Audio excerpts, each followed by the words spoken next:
Everyone talks about how Christmas is the most wonderful time of the year, full of love and cheer and surprises. Well, last Christmas, our family got the biggest surprise of all. I'm Grace, and Christmas has always been my favorite holiday. That was until one year when everything changed. At the time, I was only 10, and my little sister was 3. It was Christmas Eve, and we were all so excited as it had snowed.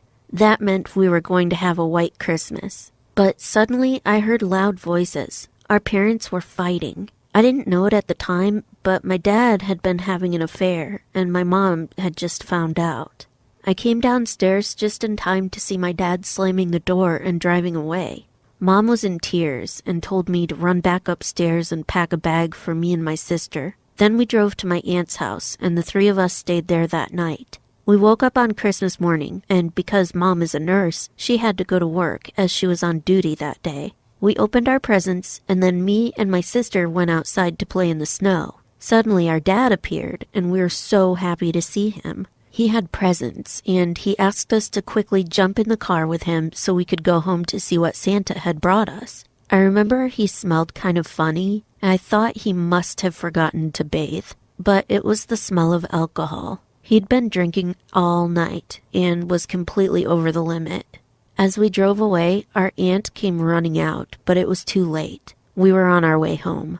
It happened so quickly I barely remember it. We must have crashed because the next moment the car was skidding to the side of the road and me and my sister were screaming. Dad had been so drunk he ended up crashing into 2 cars and injuring 4 people. Luckily, me and my sister were okay. But Dad wasn't. He ended up going to prison, and he wasn't allowed to see us anymore. My mom went crazy when she found out, and she wouldn't even let us see him in prison. We were too young to really understand, but we just knew we weren't going to see our dad again.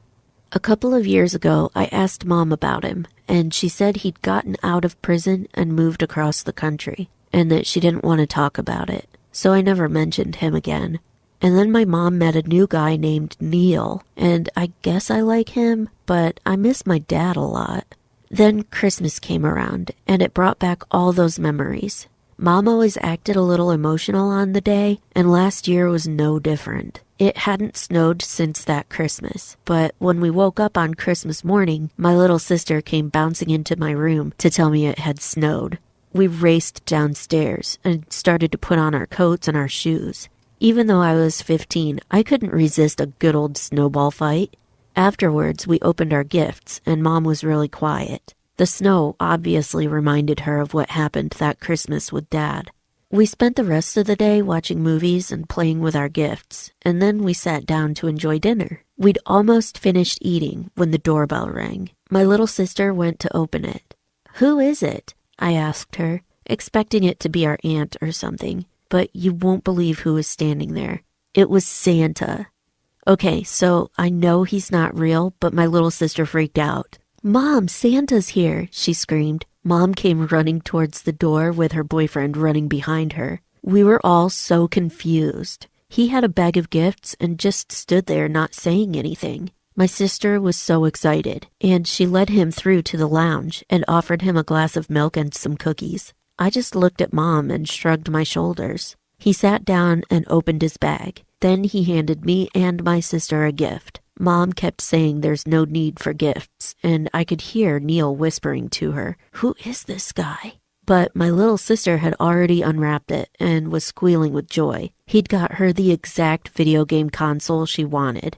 Mom was shocked. And then I opened mine, and it was the latest iPhone. "Whoa, thank you so much," I said. I could barely believe it.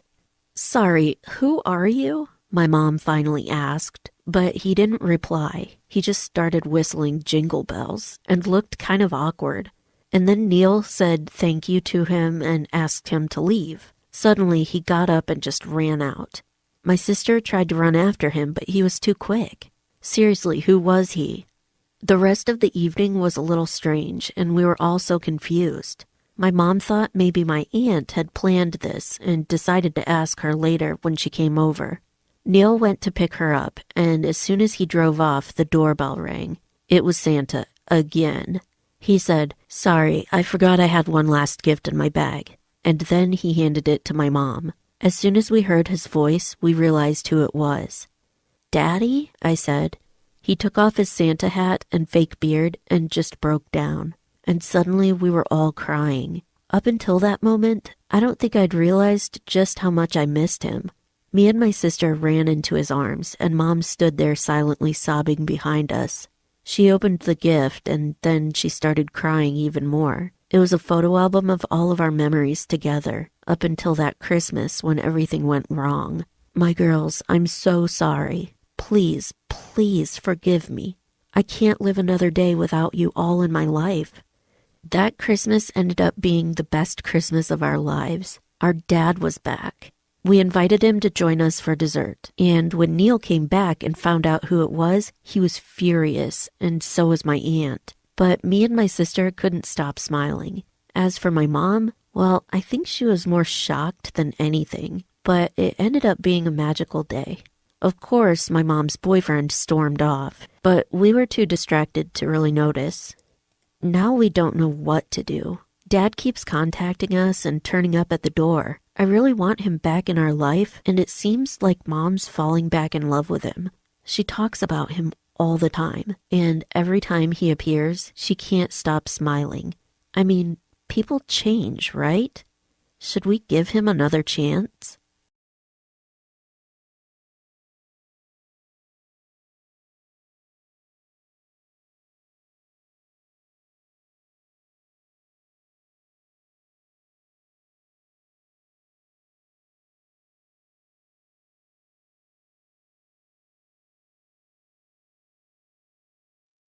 Hey, I'm Millie. I'm 14, and I have the biggest crush on my older brother's best friend, Jason. When my brother said Jason and his other friend were staying over that weekend, I was super excited. Things got even better when my parents planned a last-minute trip away, and our cool Aunt Cheryl came to stay with us. We both knew that she'd be too busy binge-watching her fave soap opera to care about what we did. That's why she's the coolest aunt. So I decided to also throw a slumber party, and I invited my two best girlfriends, Jane and Rosie, over. My plan was that we could order pizza and ask my brother and his friends to join, so I'd have a chance to hang out with Jason. I knew they'd say yes. I mean, when did boys ever turn down pizza? After we all ate loads of pizza, we watched scary movies together and played games. It was really fun. So fun, in fact, that even my usually moody brother couldn't stop laughing. I wore my cutest pajamas and was extra nice to Jason, making sure he always had a drink and stuff. We played 2 truths and 1 lie, and the boys lost, so we made them give up the mattresses in my brother's room for us to sleep on, as sharing my bed with 2 friends was kinda uncomfortable. The boys had to carry the mattress to my room and make the bed for us. It felt so good to be able to have one up on my brother and boss him around. Rosie and I got into my bed, and Jane claimed the mattress, as she tossed and turned loads in her sleep. For fun, we ordered the boys around a little more. I made them check the room for spiders and to take the trash downstairs. Then, Jason turned off the light for us and said goodnight before they went back to their room.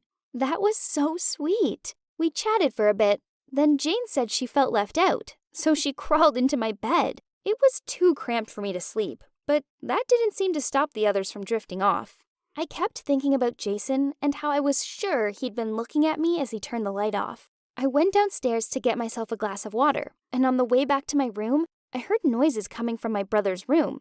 I listened outside of the door. They were playing truth or dare of some sort. I heard them teasing Jason about liking one of us, and said that the next dare would be to sneak into the girl's room.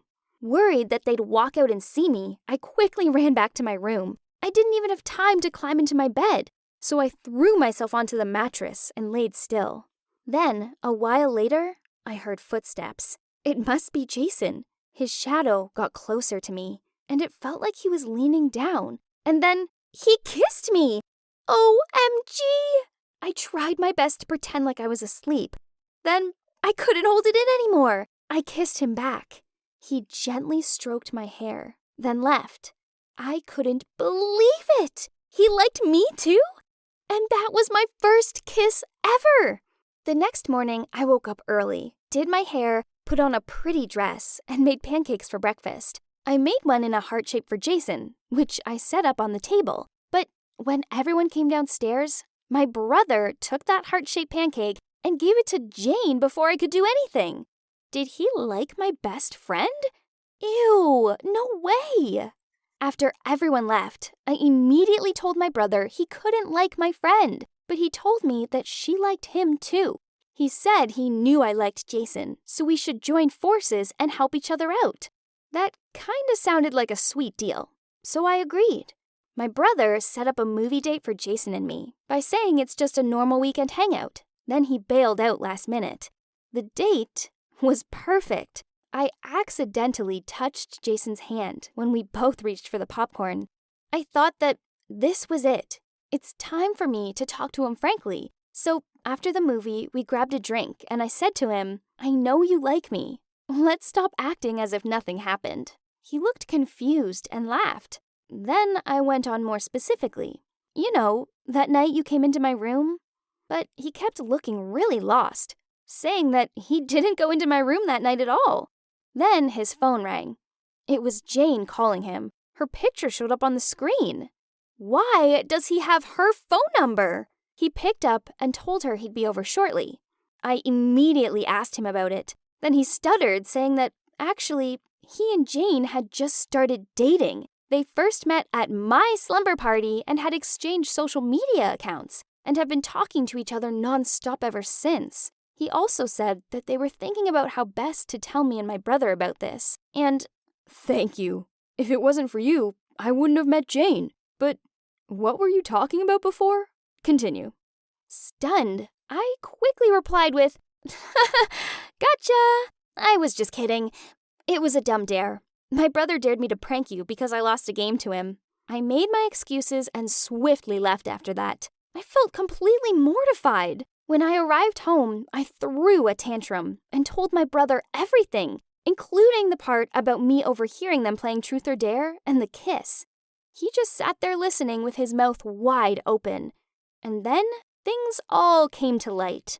They dared Jason to go into the girls' room and draw on our faces, but he refused, so he chose Truth instead. And he answered a question saying that out of all the girls, he liked Jane the most. After that, my brother felt uneasy. He was confident that Jane had eyes on him, too, so he pretended to go to the bathroom, and then he came into my room. And before he could stop himself, he kissed Jane, and she kissed him back. But turns out, it was me!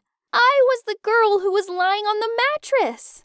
He then screamed at me. "Why did you suddenly switch beds?" While I screamed back, "You stole my first kiss?" This is so disgusting and awkward. We quickly calmed down and stopped yelling at each other because it's even too embarrassing to fight about. We then swore to keep this a secret till the day we die. And now we have 2 heartbroken siblings who have accidentally kissed each other in this household. Not to mention, from now on, we will have to watch our crushes being all lovey-dovey with our friends, too. This is a nightmare.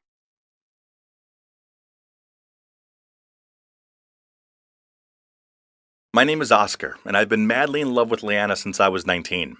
I met her at college and was instantly smitten by her beautiful smile and her dazzling personality. She had this amazing aura about her.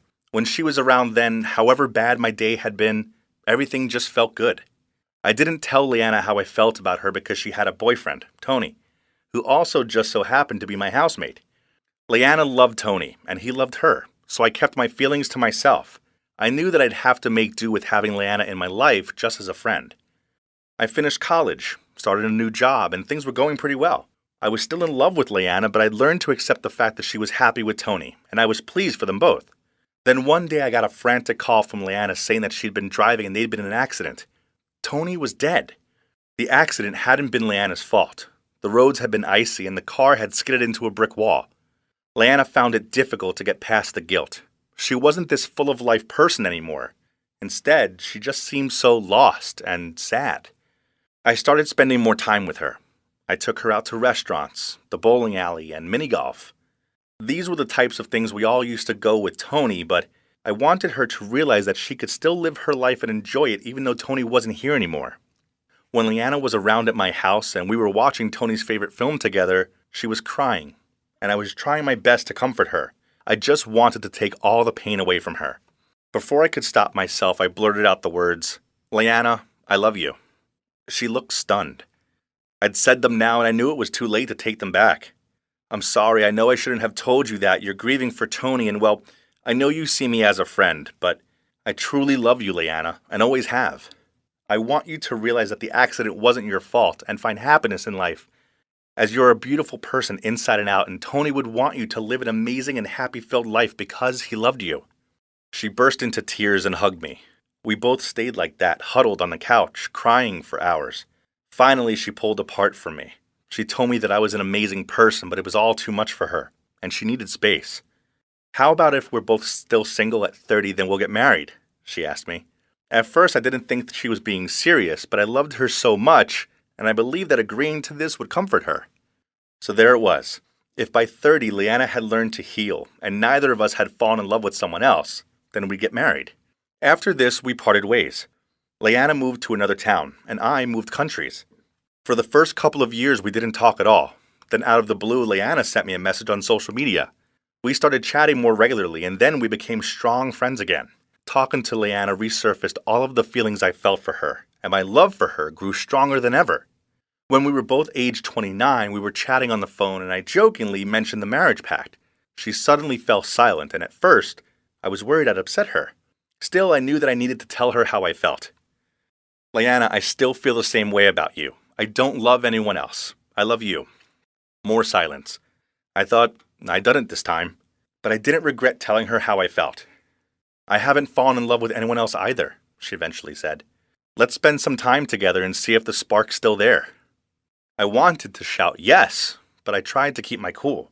At this point, we were both living in the same city, so we arranged to meet up at the weekend. The spark was most definitely still there.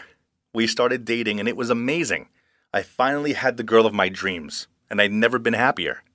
A few months later, we were walking through the park after a romantic meal, and I got down on one knee and proposed to her. She smiled at me and said, "Not fair. I'm not 30 yet. You'll have to put that away for 2 more months, then ask me again then." I thought it was silly, but it was reasons like that that made me love her even more. She always honored her word. I planned a surprise 30th birthday for her in her favorite restaurant. I invited all of her friends and family, and I planned on proposing to her. I was waiting for her in the restaurant. Her friend was meant to bring her, but they were late. I rang her friend up and asked her where they were. Her friend started crying and told me that Leanna had been crossing the road and a car had hit her. She was at the hospital. Leanna was in intensive care. I left the party without saying a word to anyone and raced to the hospital. Leanna was in a coma for 2 days. I stayed there and held her hand for the entire time. There was nothing left they could do for her, and she died.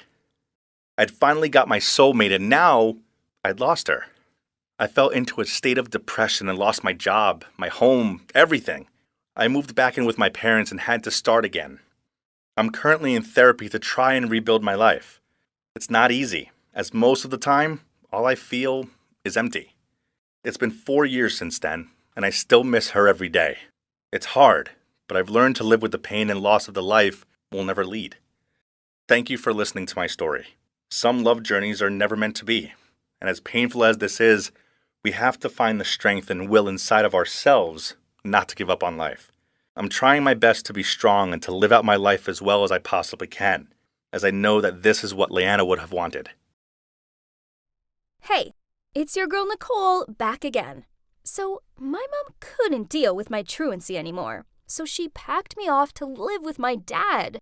The problem is, he's the principal of a snooty school that barely has any female students, and he forced me to attend it. The school needed to get with the times and be more female inclusive, so I started a girls-only club called The Doll to get us noticed. It was all going well, but then Dad let the news slip that I was his daughter.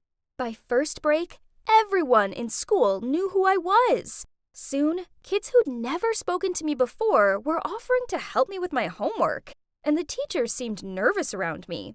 I get it. Nobody wanted to be seen quarreling with the principal's daughter.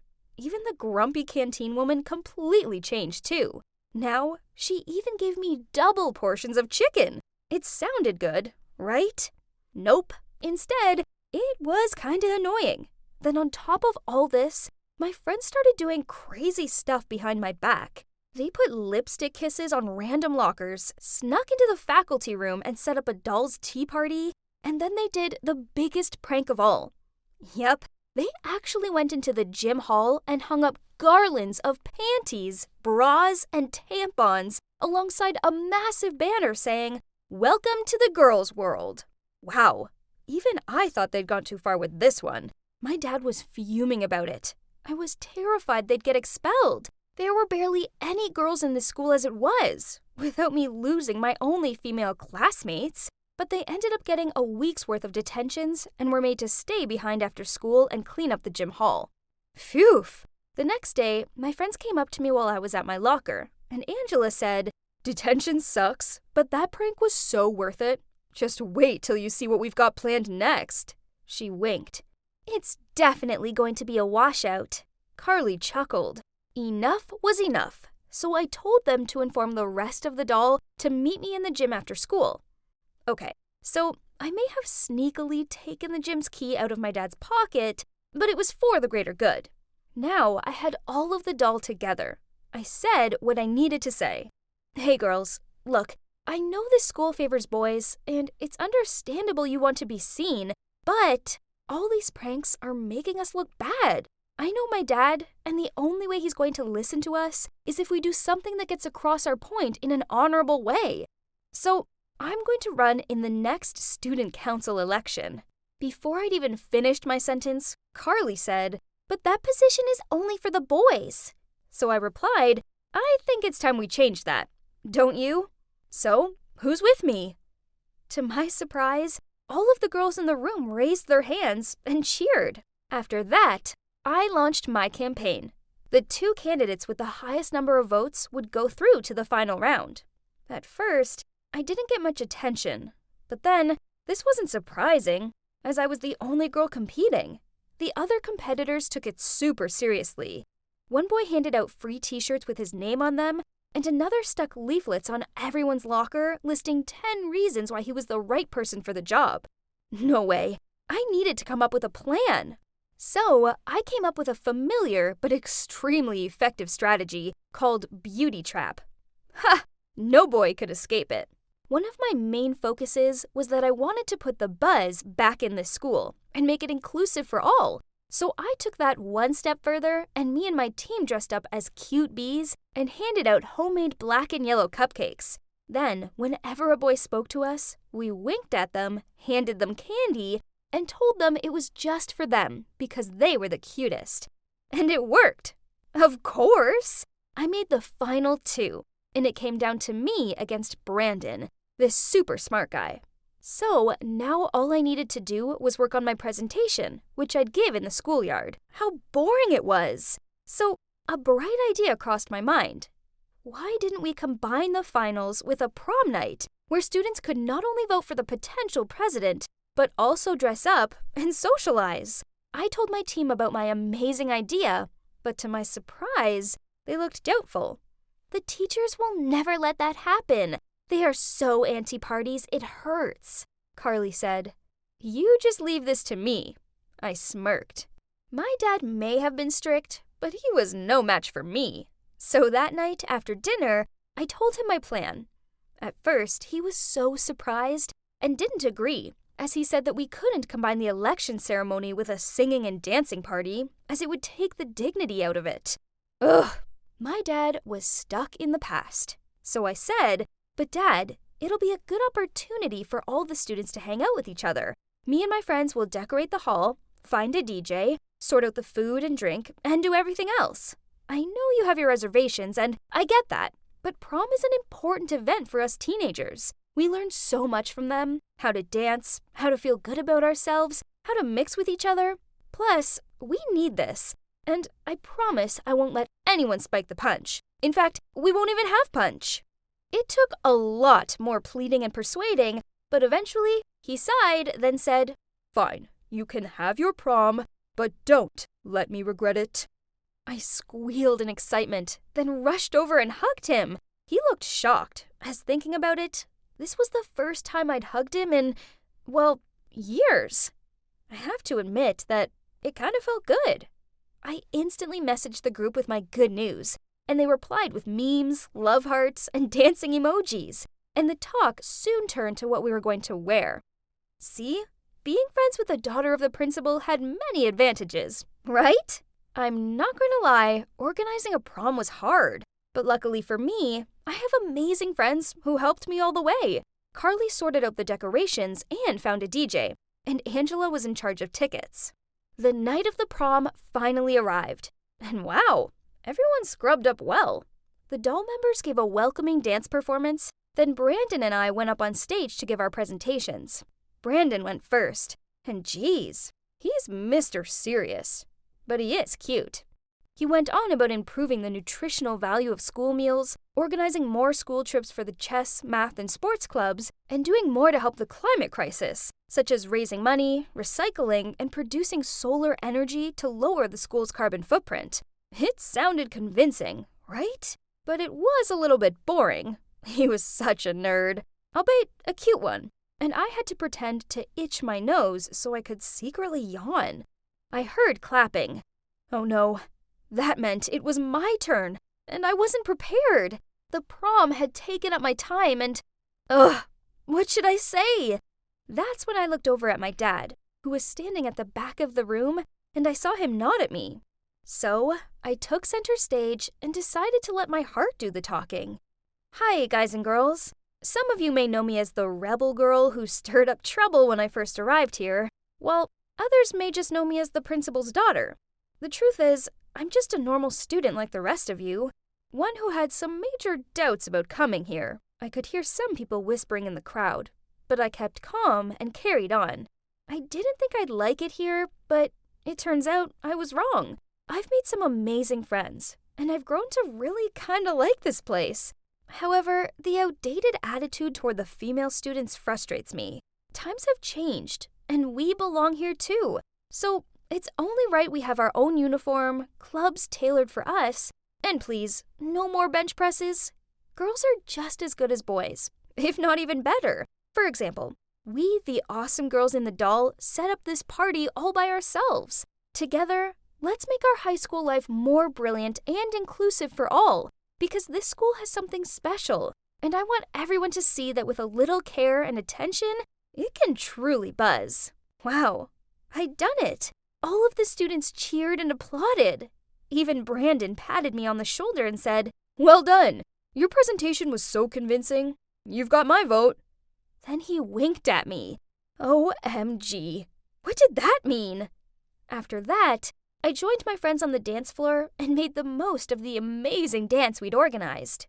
Finally, it was the results time. One of the teachers went on stage with the envelope containing the winner's name. Then she opened it and said, "With 2/3 of the votes, you've chosen your winner, and it's Nicole." I couldn't believe it! I'd done it! I'd actually won! When I walked off the stage, Dad came over and hugged me tight. Then he said, "Darling, I'm really proud of you." And that was it. Now I'm the president of the student council, and as I promised in my presentation, I'm making this school an inclusive place for all. Now we have more activities for girls, including a cheerleading club. Although, of course, boys can join too. We even have a girls' uniform, so I don't have to wear those hideous baggy pants anymore. Now, everyone seems happier here, including me. Mom heard about my change in attitude and invited me to come back home. But I can't go back. I belong here in this school with my new friends. Maybe, just maybe, I do love this place after all. Who'd have thought it? It's crazy, huh?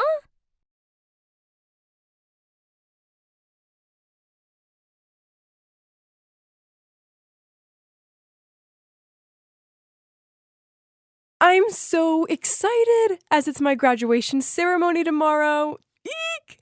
And today I'm on my way to the airport to pick my mom up.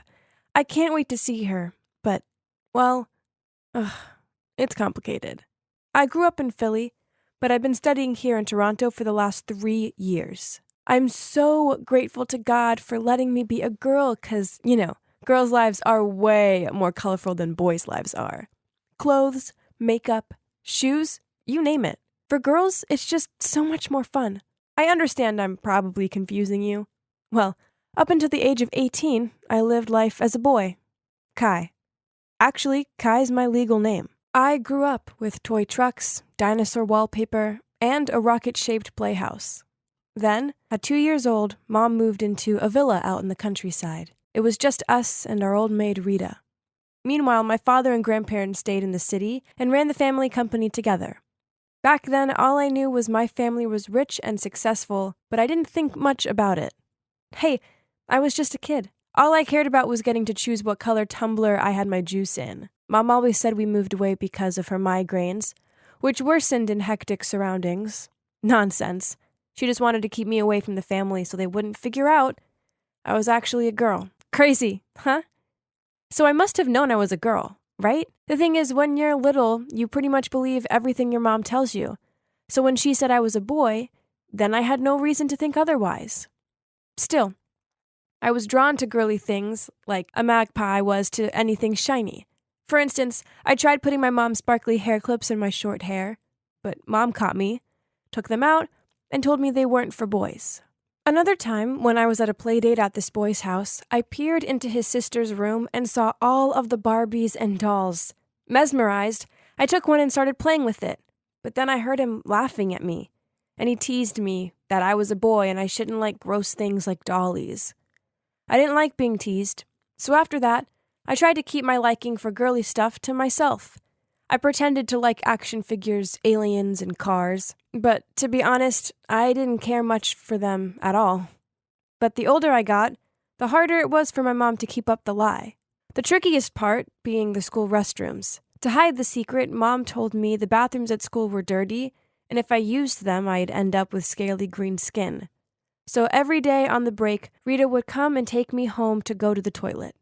At first, people at school thought this was weird, but then I guess they just put it down to odd things that rich people do. The other boys annoyed me. I didn't want to play football or run around the playground pretending to be a gladiator. Instead, I wanted to hula hoop with the girls and plait the manes of their toy ponies. So I did just that. One time, when I was waiting to get picked up from school, me and my friend were flicking through her girly magazine. Then suddenly, Mom stormed up to me and dragged me out of the girl zone. Then on the ride home, in a serious voice, she said, "Kai, boys have to play with boys. It's just the way it is." This sucked, as I didn't want to play with the boys, but I didn't want to upset my mom, so I stopped playing with the girls. From then onward, I mostly just sat by myself and read fairy tales about princesses and mermaids, which I disguised in the covers of boys' books. My mom must have realized how I felt, so she didn't want to risk me being around other girls, which is why at 11, she insisted I went to an all-boys school. That sucked, as I had never really gotten along with other boys, if not to say that I hated them. But then, during lunch on my first day at the new school, this boy called Kevin sat down next to me and passed me half of his candy bar. We became best friends after that, and even built a den together in the nearby woods. Hanging out with him were my happiest days, as in those moments I just felt free. Then one day during a biology class, the teacher passed us sheets with diagrams of boys' bodies. My body didn't look like that. Was there something wrong with me? Confused, I decided to confide in Kevin about this. He was also a boy, so he could help me, right? I held up the sheet and whispered to him, my body is different to this. Before Kevin even had a chance to answer, one of the other boys shouted out, "Kai's different from us, let's go check it out." Then, to my horror, some of them lifted me and started carrying me toward the bathroom. I was screaming at the top of my voice. Luckily, the teacher ran out into the hallway after me and demanded the boys put me down at once. My mom rushed to school ASAP to take me home, as she received a call from my teacher about the incident. She tried cheering me up with ice cream, but it didn't work. I was so upset and confused. "Mom, why am I different from other boys?"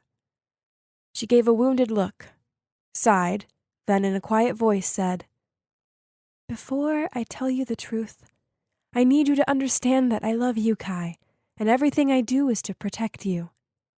She hugged me close to her, then continued, "I was so desperate for a child, but after years of trying, it felt like it wasn't meant to be. Then I found out that your dad cheated on me with another woman, and she was pregnant with a boy."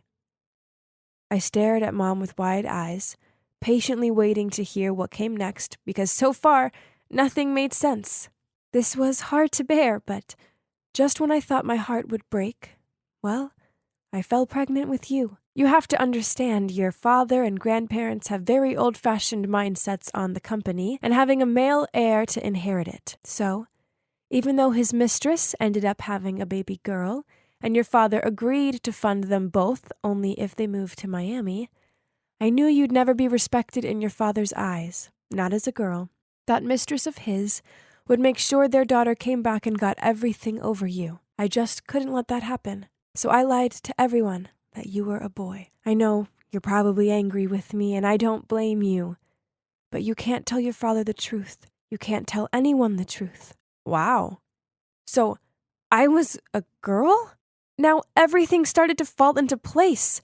This explained a lot. But of course I was furious. I'd been forced to live a lie just to please my mom. It took a few days before I began to calm down and be more understanding. I guess things must have been really hard for her too. Also, I was kind of relieved I was actually a girl, as deep down I'd always felt a desire to wear pretty dresses and play with dolls. I told Mom this and said I loved being a girl, so she made a compromise with me. I'd continue living as Kai until I was 18, and then I would go and study abroad, as the girl I'd always dreamed of being. After that, I moved schools to keep up the secret. It sucked that I didn't get a chance to say goodbye to Kevin, but I was relieved to go to a co-ed school again. Mom said I could hang out with the other girls as long as I kept the secret. Then, when I started high school, things became more complicated. Firstly, my voice was naturally soft, so I had to put on this gruff voice, which would leave me with a sore throat by the end of the day. So I just became one of those kids who didn't say much. I had to spend ages each morning wrapping a bandage around my chest to flatten it, and then I hid beneath baggy t-shirts and sweaters. I also had to do this boy walk. Then there was the bathroom. I swear everyone thought I had bladder problems, as I was the kid who always asked to go to the bathroom mid-class to avoid the other boys. At least there's one good thing out of this was that I didn't have to deal with sweaty PE, as Mom had told the principal that I had a health problem, so I could stay out of these risky activities, especially swimming lessons. But the struggles would never stop. I often looked at the girls with their glossy lips and in their cute vest tops with envy. Oh, how I longed to be able to be who I wanted to be. Finally, high school finished, and true to her word, Mom sent me off to a college in Canada. She sorted all of the paperwork out for me. There, I changed my name to Leanna, and I started my new, exciting life as a girl. I love long, shiny mermaid hair, so I started wearing a wig. I watched so many YouTube videos on how to apply makeup, painted my nails, wore pretty outfits, and tried walking in heels. Okay, all of these things would take some practice, but it still felt amazing. I was finally free of my old fake life, and I could just be me. But I knew my family couldn't find out the truth, as it could have catastrophic effects for me and my mom. So I still had to dress and act like Kai again whenever I FaceTimed Dad or my grandparents. Ugh. Time sure flies when you're having fun, doesn't it? I couldn't believe I was graduating tomorrow, and I was so grateful that Mom would be here to see it. When I picked her up from the airport, we both hugged and cried, then hugged some more. Through sobs, she blurted out, "Look at you! You look so different." Thanks, Mom. I smiled and wiped her tears away. Luckily, Dad's workaholic, so he didn't even ask to come. Phew, as that would have been an awkward situation. As I wheeled Mom's suitcase out of the airport, she said to me, "We just need to take some photos of you graduating as Kai to show the rest of the family." I didn't want to be Kai on my special day, but I knew it was something that had to be done. So I forced a smile and said, "Sure, Mom, but let's do it where no one else can see us. I don't want my friends thinking I've gone crazy." The graduation ceremony was awesome. It felt so good to be up on that stage collecting my degree as my true self, glossy hair and all. Afterward, I took Mom to my favorite restaurant to continue the celebrations. As I twirled a piece of pasta around my fork, I said to her, "It feels so good to live life as a girl. I was thinking, I want to go back to Philadelphia and tell everyone the truth about who I am." My mom's face dropped, and then she said something totally unexpected.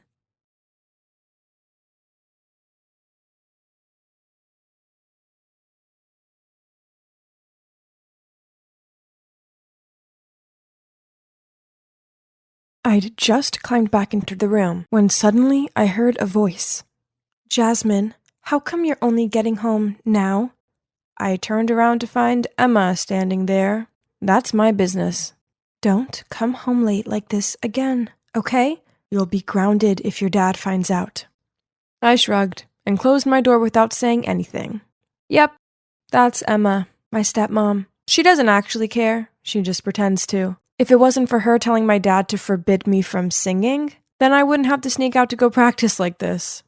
Different day, same story. Yet again, I've had to lie about going to my singing practice. Honestly, I can't wait to be an adult so I can do whatever I want. "Dad, I'm going over to Mix to study," I said as I headed for the door. Suddenly, Emma pulled me back and handed me a bottle. "Huh? Licorice tea? Drink this after practicing. It helps keep your voice clear." Then she winked at me. Huh? So she knew I'd lied about where I was going, yet still she'd helped me? Maybe, just maybe, I've been misunderstanding her this whole time? Later that night, Emma suggested we should go for a picnic on the weekend, and for once, I excitedly agreed. But when the weekend rolled around, there was this hectic snowstorm. Emma kept looking out at the snow with disappointment written across her face. That's when the idea hit me. How about we have an indoor picnic?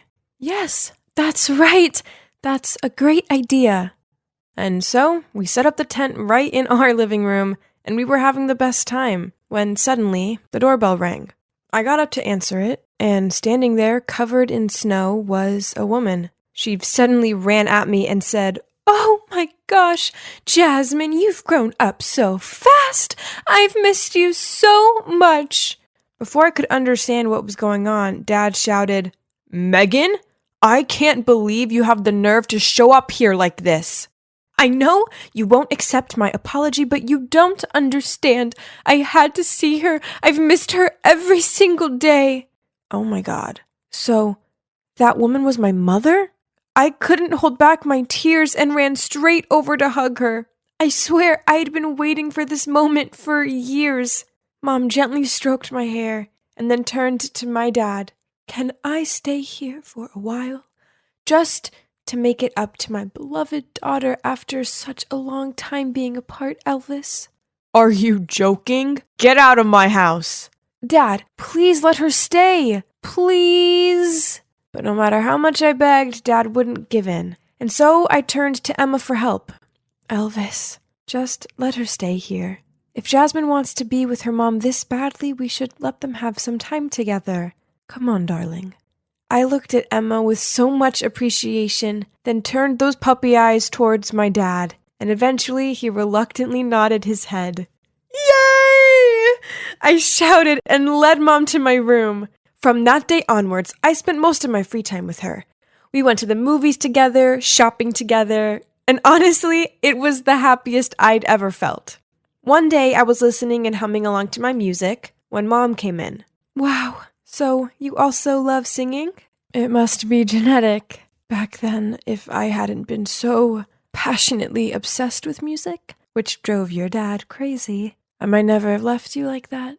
Now I regret it so much, Jasmine.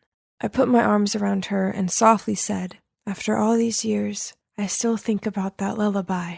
Can you sing it to me?" "Which one?" "I sang you many lullabies back then. It's Don't Know Why by Nora Jones." "Oh, right. That one." Then she started singing. I swear to God, her voice was like an angel. But strangely, it didn't give me any of the feelings I had as a kid. Was it because I have grown up? While I was absorbed in my thoughts, I suddenly saw Emma's shadow at my doorway. But when she met my eyes, she hurried down the stairs. Huh? Why was Emma crying? I was so confused. She must be jealous of our relationship, Mom said. Yeah, probably, since she'd been married to my dad for 3 years, but we'd never been close. That evening, when I went to the kitchen with Mom to set the table, she suddenly shouted, "Oh my gosh! Why did Emma make chicken parmigiana? Doesn't she know that your dad hates this?" Then she took the plate and threw it in the trash, saying she would order takeaway instead. Huh? Dad hates this? He always complimented Emma on her signature dish. Before I could react, Emma entered the room. As soon as she saw her chicken in the trash, she glared at Mom.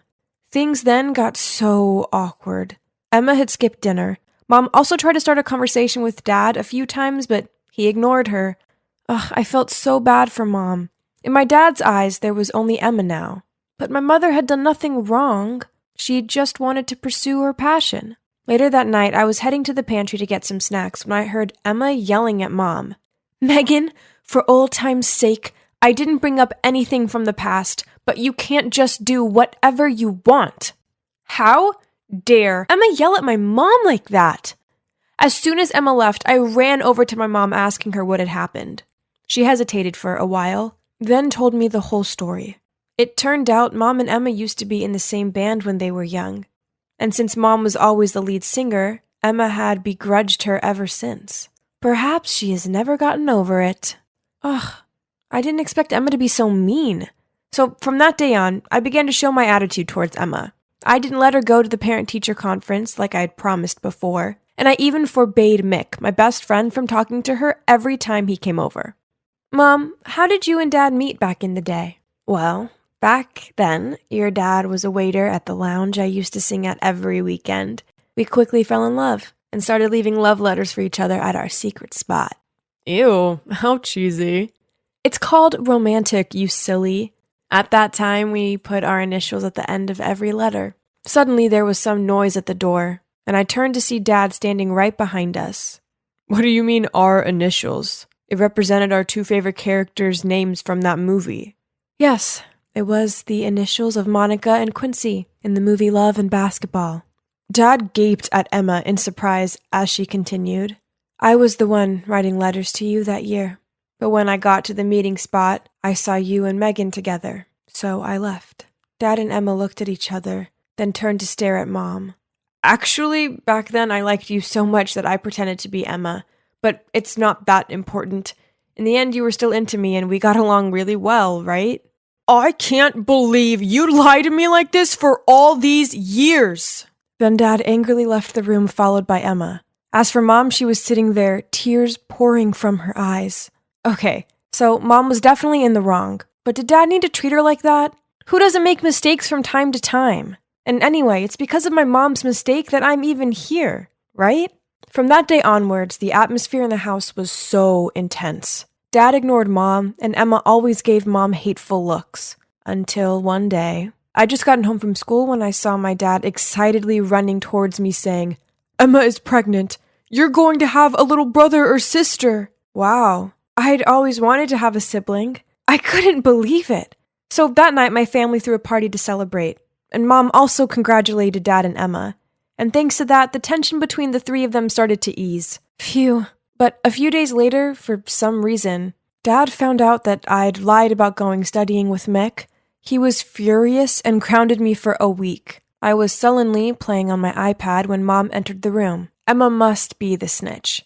Now that she's pregnant, she wants Dad to be angry with you, so he'll give all his love to her and the baby. Well, that just made sense. The other day, I'd even seen Emma whispering something to Dad, and as soon as he heard it, he got mad. Ugh, such a two-faced woman. I had to sort this out, and so I set up a fun plan for my stepmom. One time, I made her orange juice using powdered cheese, and she ended up spitting it out all over Dad. Then I unscrewed the shower head to add blue food coloring, and that's how I gave her a Smurf makeover. It was hilarious hearing her horrid scream from the bathroom. Another time, I snuck into Emma's room, trying to put flour in her hairdryer. I was rummaging through the bedside table looking for her hairdryer when suddenly I saw a DVD labeled Jasmine 0311. Huh?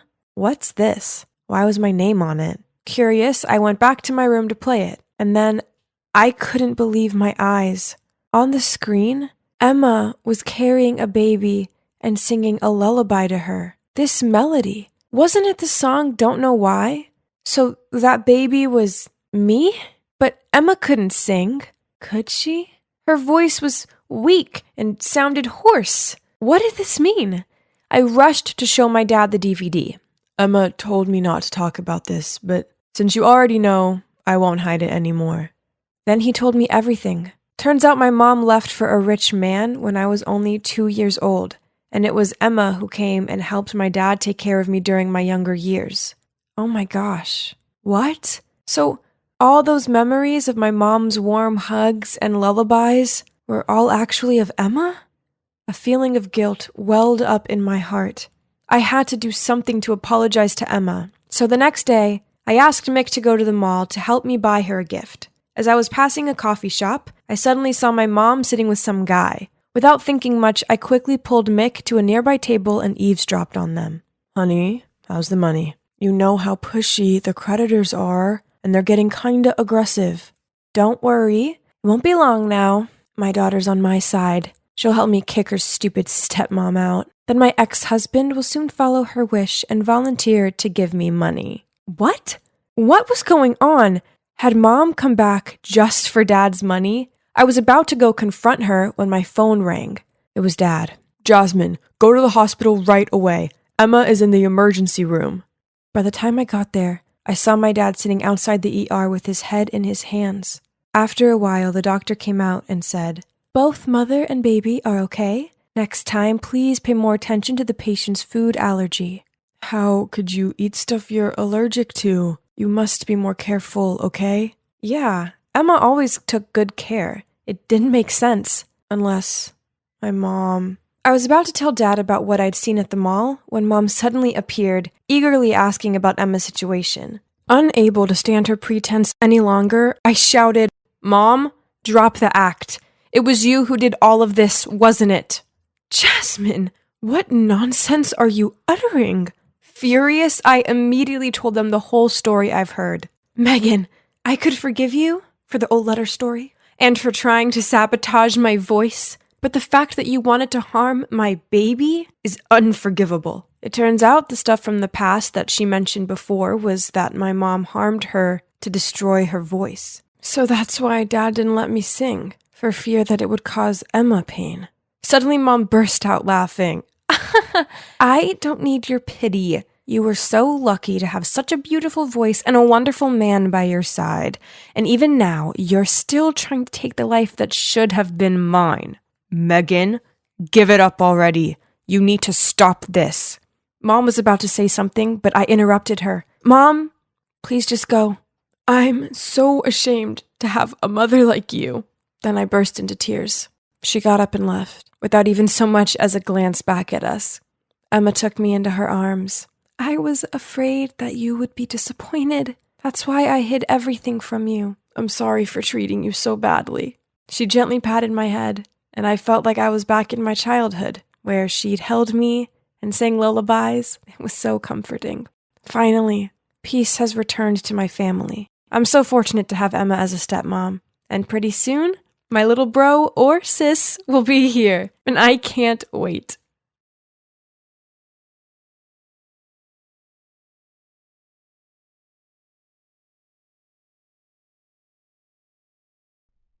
Hi, I'm Addison, but all my friends call me Addie. I'm just an ordinary girl who doesn't have any particular talents, but there is one thing I do have. That is... Oh, why don't we just watch the video to see what it is? This is my older sister, Olivia. She's beautiful, isn't she? She's also an amazing singer and has a talent for art. She can pretty much draw anything. I mean, I don't know how my parents could have such a perfect daughter like her, then have me. But I'm fine with that. Olivia was all about winning trophies and medals, while I was happy with the ice cream and ton of snacks my parents gave me for getting a B on my math exam. Hey, Addie, my baby. Guess who's got some new trendy clothes? Oh, Mom, Dad, I don't like these things. Why are you buying so much? It's such a waste of money. However, Mom's desperate look made me cave, so I reluctantly grabbed a random item and went to try it on. Oh, it's a crop top. I stared at myself in the mirror. Okay, so my parents' dumbfounded expressions made their feelings pretty clear. I looked ridiculous. See, I told you already. I'm way too short to wear tops like this. Right at that moment, Olivia walked by. I immediately ran over to her. I think you should have this top. It'll bring out your nice figure. You'll look so cute in it. Mom shook her head. No. If Olivia wears this, everyone will see her navel. Isn't that the point of crop tops? Then Dad chimed in. Anyway, Liv, where are you off to in such a hurry? It's not that nonsense model club again, is it? Speaking of clubs, is the school dance club still recruiting? You should join. You'll get in for sure. My sister rolled her eyes, then left, slamming the door behind her. I loved my sister, but she just seems to find me annoying. She was like the ice queen, always shutting me out. She never allows me to borrow her clothes or to touch her stuff. And if I ever try to go into her room, she freaks out. It's not that she's mean as such, but she tends to act like I don't even exist. It's okay. I mean, I'm kinda used to it. I live my own life and she lives hers. So that's why when I got my first cell phone and started to use social networks, I didn't try to search for her profiles, though I knew she was on all those platforms. That evening, my mom asked me to go upstairs to call Olivia for dinner. No answer. So I began pushing the door open. She suddenly appeared from the bathroom and yelled, "Hey, what are you doing? You know you're not allowed in my room." I knocked, but you didn't answer. Mom says it's dinner time. She hissed at me and shooed me away. Ugh! Why did she have to treat me like I was some pest? The way she was so weird about her room was annoying. Maybe she was hiding something in there? Nah, probably I was just overthinking this. Olivia was always like this. Life went on, and my sister, well, she continued to distance herself from me. But then one weekend, I walked downstairs to find her cheerfully humming a song as she danced around the kitchen. When she saw me, she smiled and said, "Morning, sis. Come sit here. I made you breakfast." Okay. This was weird. I cautiously sat down and kept looking at her. Why are you so happy? And where are Mom and Dad? Mom and Dad just rushed off on some work thing. Then she put the plate in front of me, grinned, then continued. Mom made cookies this morning and told you to take them to Grandma's. Tell her I said hi. Oh, you're not coming with me? No can do. Sorry, I've got work to do. She continued to look at me, and I got the feeling she wanted me to hurry up. Before I'd even finished my toast, she passed me my jacket and bundled me out of the door. Having no choice, I made my way to Granny's while in deep thoughts about how odd this was. Until I realized that I didn't even have the cookie bag with me. I'd left it at home. Gosh! I immediately rushed back. But, why was there a strange car parked outside my house? I lingered back and watched as a middle-aged man got out of the car. Before he even got to the door, Olivia opened it and smiled at him. I dove behind a bush so I could carry on watching. Huh? Why was he handing her flowers and a gift box? She happily took them from him and even leaned into his ear and said something. Oh my God! So this explains my sister's strange behavior. They're a couple, aren't they? I never thought that my sister would be interested in an old man like this. Shocking. But wait, what if he's deceiving her? As Olivia may look sharp, but she's actually very innocent. If that was the case, I would beat him black and blue. But this was just my speculation. I can't hastily act without knowing the truth. So I decided not to let them know that I was there. and quietly entered the house through the back door to get the cookie bag. Later that day when I arrived home, my sister was back to her Ice Queen self. She was cooking in silence, so I told her Grandma said hi, and she just grunted, then carried on stirring her soup. I needed to find out what was actually going on. The perfect opportunity arose a few weeks later, when Mom and Dad went away on a weekend trip. I told Olivia I was meeting some friends for a picnic, but this was a lie. I actually hid in my faithful hiding spot and watched. As expected, the old man showed up and Olivia let him inside. The door was ajar, so I tiptoed inside and heard them laughing in the living room. I peeked in, and to my astonishment, my sister was sitting on the couch wearing the weirdest outfit ever. It was those kinds of clothes that only catwalk models wear, and most of all, she had this heavy makeup on and looked like a totally different person. The strange man was sitting next to her. Both of them were looking at her phone and laughing happily. Oh gosh, now everything was clear. From her reserved nature to her seemed-to-be secret room, it was all so she could continue to hide this age difference love story. I didn't know how to react now. I just kind of felt bad for her because she had to hide it. I mean, this was her home, and we were her family. We might not have been close, but she was my big sister, and I wanted her to be happy. If this love was real, then I fully supported her. And if this guy turned out to be bad, well, then I'd protect her to the end. My parents returned that evening, so I set up a family movie night. A great idea for family bonding, right? I chose a romantic movie in which the main actress is much younger than her boyfriend. In the middle of the movie, I turned to my parents and asked, "Mom, Dad, if you were their parents, would you allow that relationship?" They gave me confused looks. Then Dad immediately asked, "Hey, Addie, don't tell us that you're in love with an old man, huh?"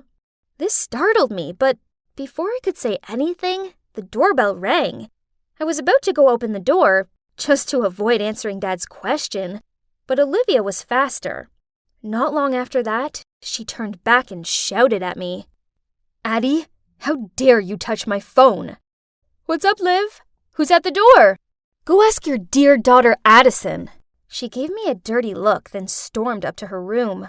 My parents immediately bombarded me with loads of questions. "What's happening here? Who was the one ringing the bell? Why that manner of Olivia?" Okay, the one who rang the bell was Olivia's boyfriend. So, earlier, when Olivia left her phone in the kitchen, I noticed that there was a message from a man named Henry Davis. I immediately searched for him on Facebook and found out that this was the same guy who'd been visiting her. So, I used her phone to text him, telling him to come around at 8 p.m. I thought it would be better if Olivia could make her relationship public with our parents. But, Hayes, it seems she didn't take it very well. Anyway, now I had no choice but to tell my parents everything. Their faces dropped, and without saying anything, they ran upstairs and banged on Olivia's door. But there was no reply. Instead, all of us heard a rattling sound from the back door, and Olivia had fled. Our parents' faces turned red, while I felt so guilty as I not only wasn't able to help her, but only worsened the situation. The next day, Olivia still hadn't returned. She also didn't show up for school, which caused my parents to freak out. Then I suddenly thought of Henry. Right. Why didn't I think of asking him from the beginning? So I immediately contacted Henry and asked him to help find Olivia. That afternoon, when I just got home from school, I saw Henry driving off. There was a note stuck to the door saying Olivia was fine with an address below, and it also said if we come there at 9 a.m., we'll see Olivia. The next morning, we showed up earlier than scheduled. Huh? It was a studio. And just like Henry said, Olivia was there. She looked so glamorous and was so busy prepping for a photo shoot that she didn't seem to notice us. Henry welcomed us and started explaining everything that made my parents, as well as me, speechless. Turns out, the truth was far from what I thought. He was not her boyfriend. Instead, He's her manager. He saw Olivia's potential and guided her to become a photo model and a TikToker. The flowers and gifts were from the brand she was working with. And the other day, she wore that outfit and makeup for a TikTok video. After the shoot was over, we walked over to her. But she took one look at us and ran away. I managed to catch up with her, then said, "Sis, why didn't you just tell us the truth? We're your family. We'll always be on your side." "On my side? Really? You have no idea what it's like to be an outsider. It doesn't matter how many competitions I win. I'm invisible, while you get praised for just getting an okay grade on a math test. I want to be a model, but they don't want that for me. They want me to be miserable. I'd rather leave that house to do what I love." I was dumbfounded, and so were Mum and Dad, who by this point had caught up with us and heard everything she'd just said. Dad hugged Olivia, then in an emotional voice said, "Olivia, it's not that we forbid you from doing what you want. We were just worried for you. We just know that this industry can be complicated, and we don't want you to get hurt." "That's right. And it's not true that we love Addie more than you. You just excel at everything, and we just didn't want Addie to feel insecure. We're really sorry, Olivia. We all love you." "Oh no, Mom, don't worry. I never felt that way. Actually, I've always admired Olivia, and it made me sad when she ignored me." Olivia burst out crying, and our whole family hugged each other tightly. "Sorry to interrupt, but you must have had some idea about Olivia being an internet star already, right? I mean, it's easy to tell from her social networks." I shyly said, I don't follow any of her accounts. I thought she just wanted me out of her way." Henry then patted my head and showed us Olivia's social media accounts. And wow, she had millions of views and followers. We all watched some of her TikTok videos together, and she totally rocked it. Seeing how much this meant to her, my parents came round to the idea of her being a model, and they even thanked Henry for helping her. Then Olivia came closer to me. "Hey, Addie. I'm sorry for being so cold in the past. Turns out, you love me so much and will support me regardless. At least now if I really fall in love with an old man, I don't have to worry, right?" Then everyone laughed. Oh, even though my plan didn't, go exactly as intended, I still call it a success, because it all ended out great in the end. You thought it was all finished, huh? Nope, not yet. There's one more thing I want to show you guys. That night, for the first time, Olivia let me go inside her room. Wow, it was like a mini studio with expensive flashlights, a ring light, and a camera. And her clothes and makeup collection were super impressive. Oh, do you remember what I said at the beginning of the video about being an ordinary girl? Well, that hasn't changed. But now I can confidently say that there is one thing I do have, and that's an awesome big sister who loves me unconditionally. Admit it. Come on. You took my necklace, didn't you? Mindy looked at us and shook her head. She was sweating. Well, there are only 3 of us in this house, and if Andy didn't take it, then obviously it was you. Seriously, Cass, you got to believe me, I didn't take it. But clearly she was lying, because when I rummaged through her bag, Cass's necklace was right there. Cass told her to get out of her house, and Mindy burst into tears. Poor Mindy. I really wanted to stop Cass, but she seriously hates people touching her stuff, so I just kept quiet. You see, Cass and I are pretty much joint at the hip. We've always lived in the same neighborhood, so we grew up together and shared everything. Well, almost everything. Except one little secret that would probably ruin our friendship forever if she found out about it. Auntie, what are you doing? I started to stammer. This is so cute. Honestly, I'm so upset about Mindy. I can't believe she'd do something like that. I smiled, not knowing what to say. I mean, it was me who had exposed her. Suddenly, I felt so guilty. Right at that moment, we got to the checkout. Cass took everything out of the cart to give to the cashier. "Hang on," she exclaimed. "What is this?" This item has the barcode ripped off. The cashier made a fuss for a while and even called the manager. Cass and I stood there for ages trying to figure out what was going on. Cass even started crying, thinking she'd be accused of shoplifting. After about 30 minutes, the store manager came and told us we could leave. They kept the items that had no barcodes and sent us on our way. Phew, that was close. What? What do you mean? Oh, nothing. I'm just relieved that we didn't get into any trouble.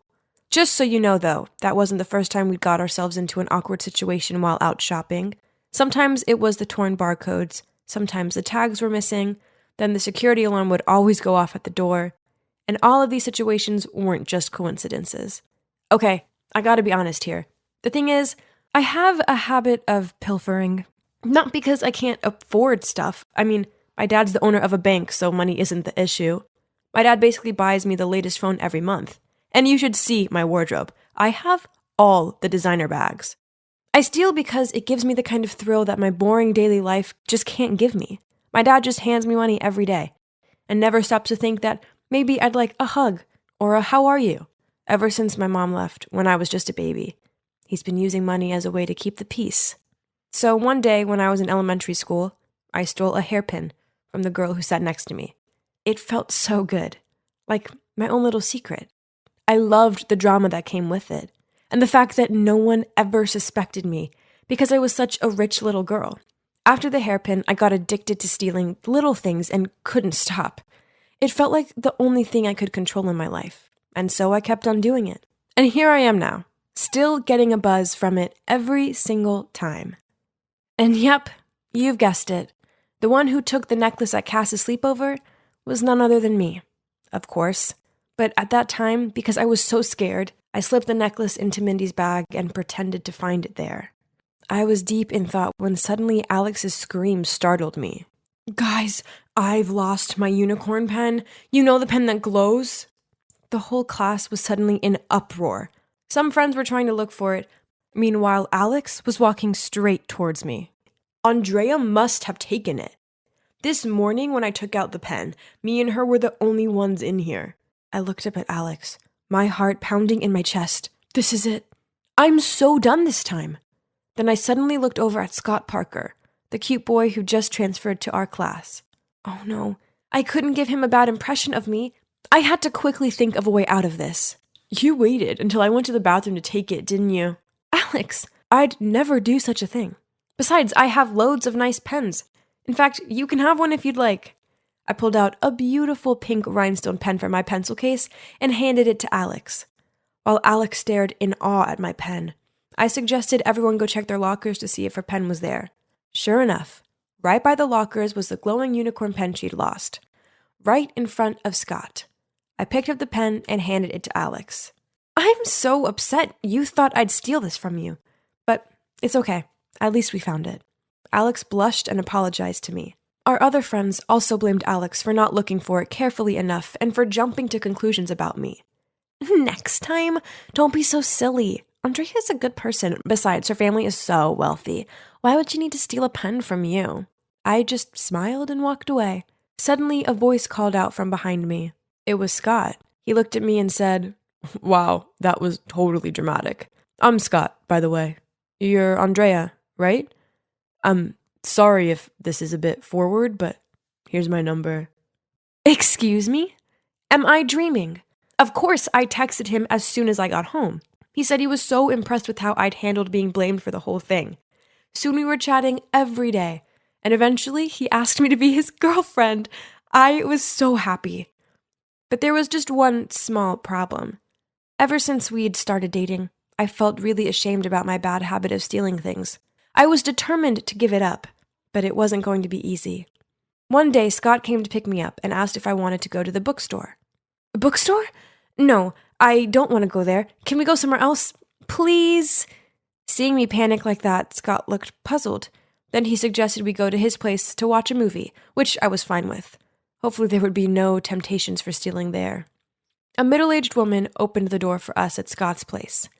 "Oh, this is Sandra, our maid." "Hi, Sandra. I'm Andrea."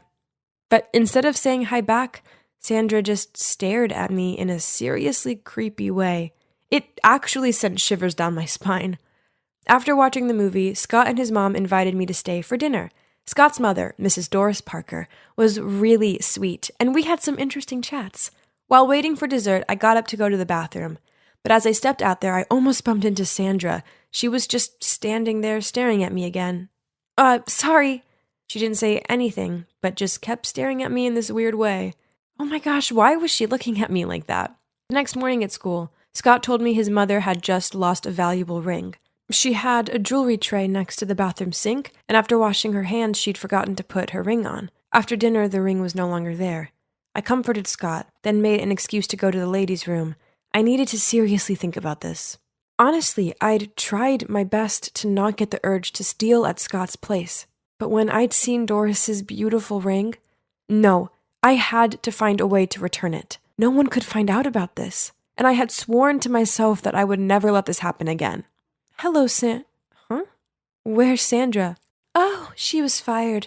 Mrs. Parker said Sandra had stolen her jewelry. Anyway, may I help you? Oh, no. I had to return this ring immediately. Poor Sandra. Scott came down for me and said he'd make dinner. I glanced through the window to find Doris was having tea in the garden. This was my chance. I snuck up to her room, quietly tiptoed in, and headed towards her jewelry box. Suddenly, the light came on. Tell me, what on earth are you doing here? I quickly turned around, dropping the ring to the floor. Mindy?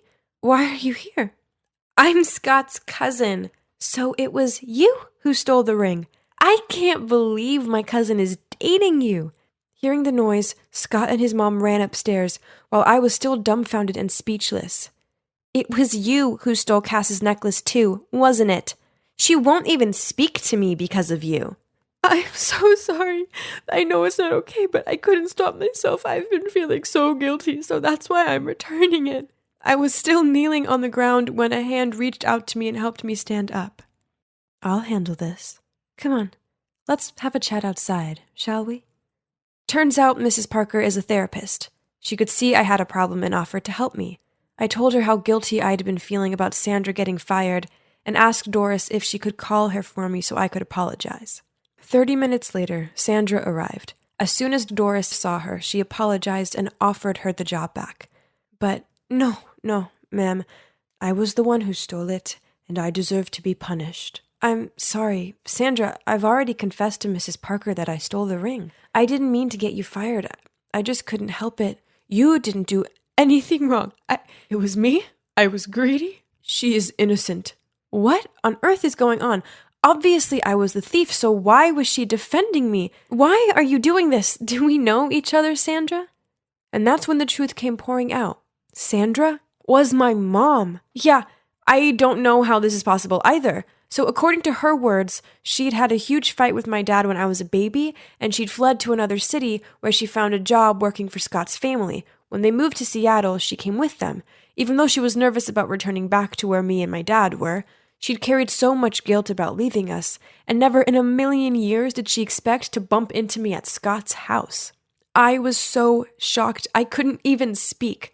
I'd imagined this moment my whole life, and now, here I was, standing face to face with her, and she'd even taken the blame for me. I couldn't believe it. Mom, I'm so sorry that I stole the ring. I can't believe you're really here. Sweetie, you don't need to apologize.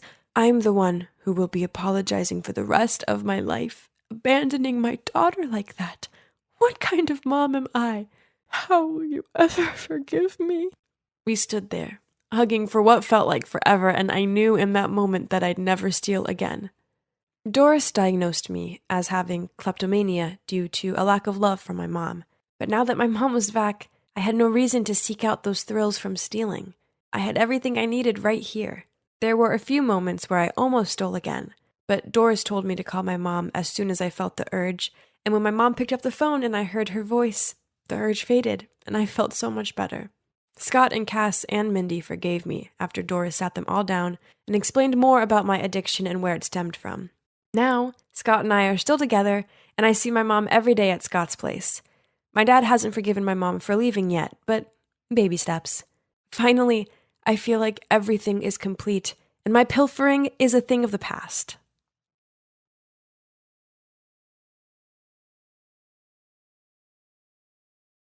Do you believe in fate? Well, I never did. I'm a 21-year-old college student studying finance and banking. So, yeah, numbers are my forte. Therefore, I'm a logical thinker. Horoscopes and chance meetings? As if. But then I met someone who changed it all. I'm Kai, by the way, and let me tell you my story.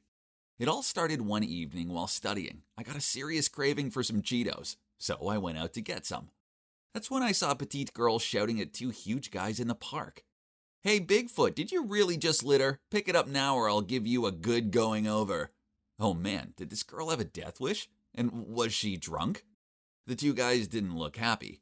They approached her and one of them even raised his hand up like he was gonna hit her. But she quickly pushed his hand away, which only made him madder. Man, I didn't want to get involved in this. So I pretended I hadn't seen them and walked off.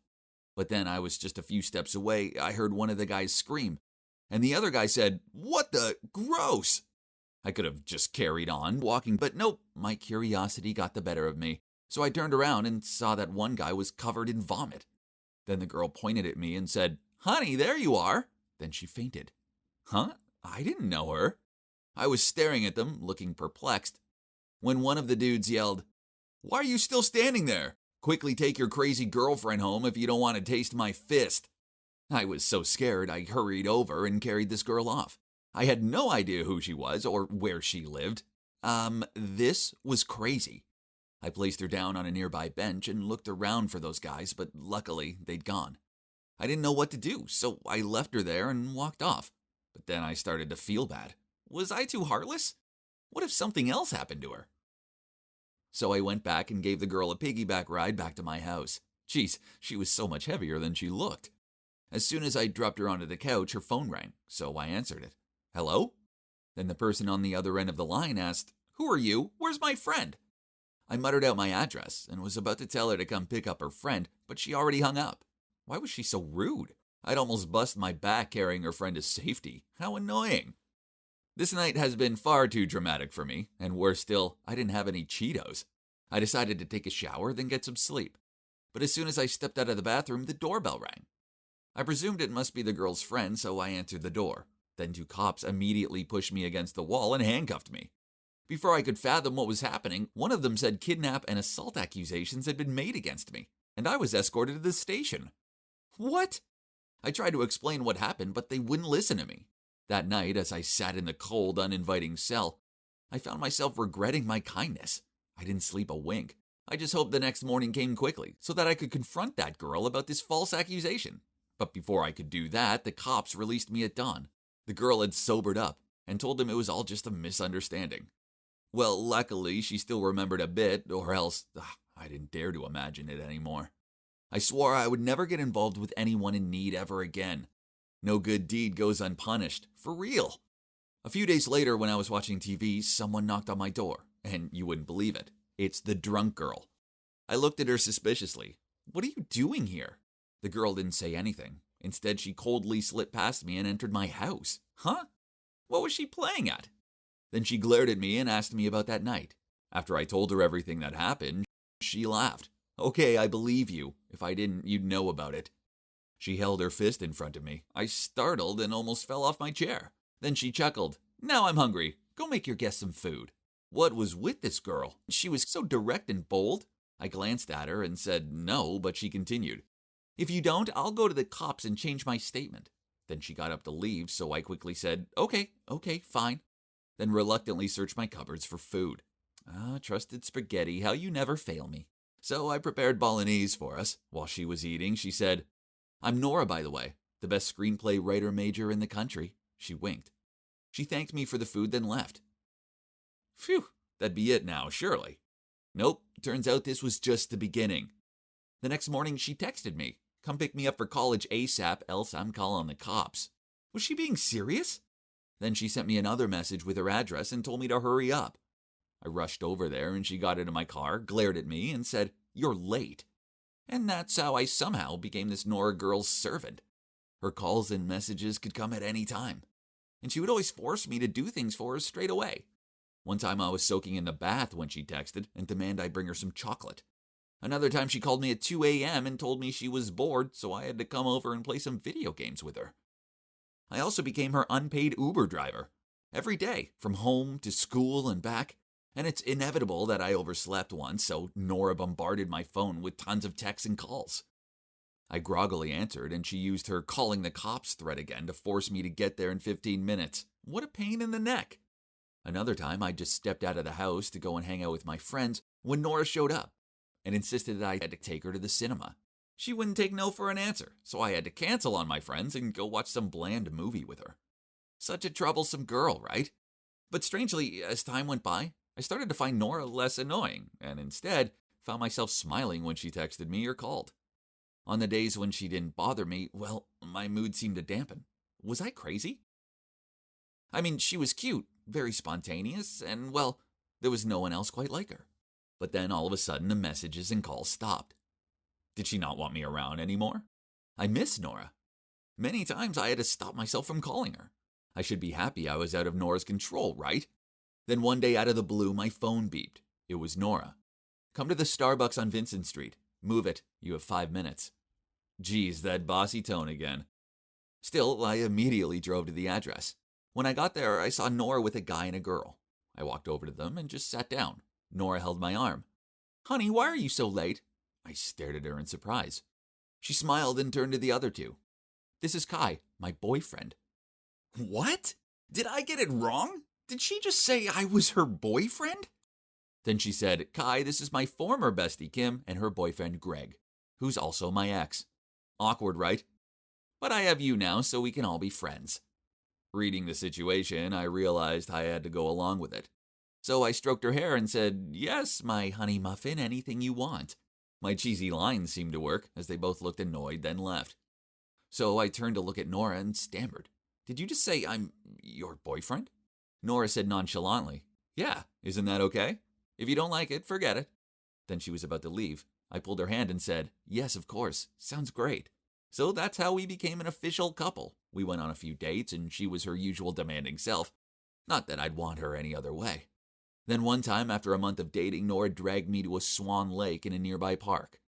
She looked at me for a long time and then said, Kai, I'm studying abroad for a year. I leave tomorrow. I glared at her in surprise and asked why she hadn't told me sooner. She continued, I guess I didn't want to make you sad, and I don't know if your feelings are big enough, so write down your feelings for me and give them to me tomorrow. That night, I carefully wrote down all my thoughts and feelings for her. I still had hope that this 1 year of long-distance love would be over quickly. The next day, I drove her to the airport and handed her my letter.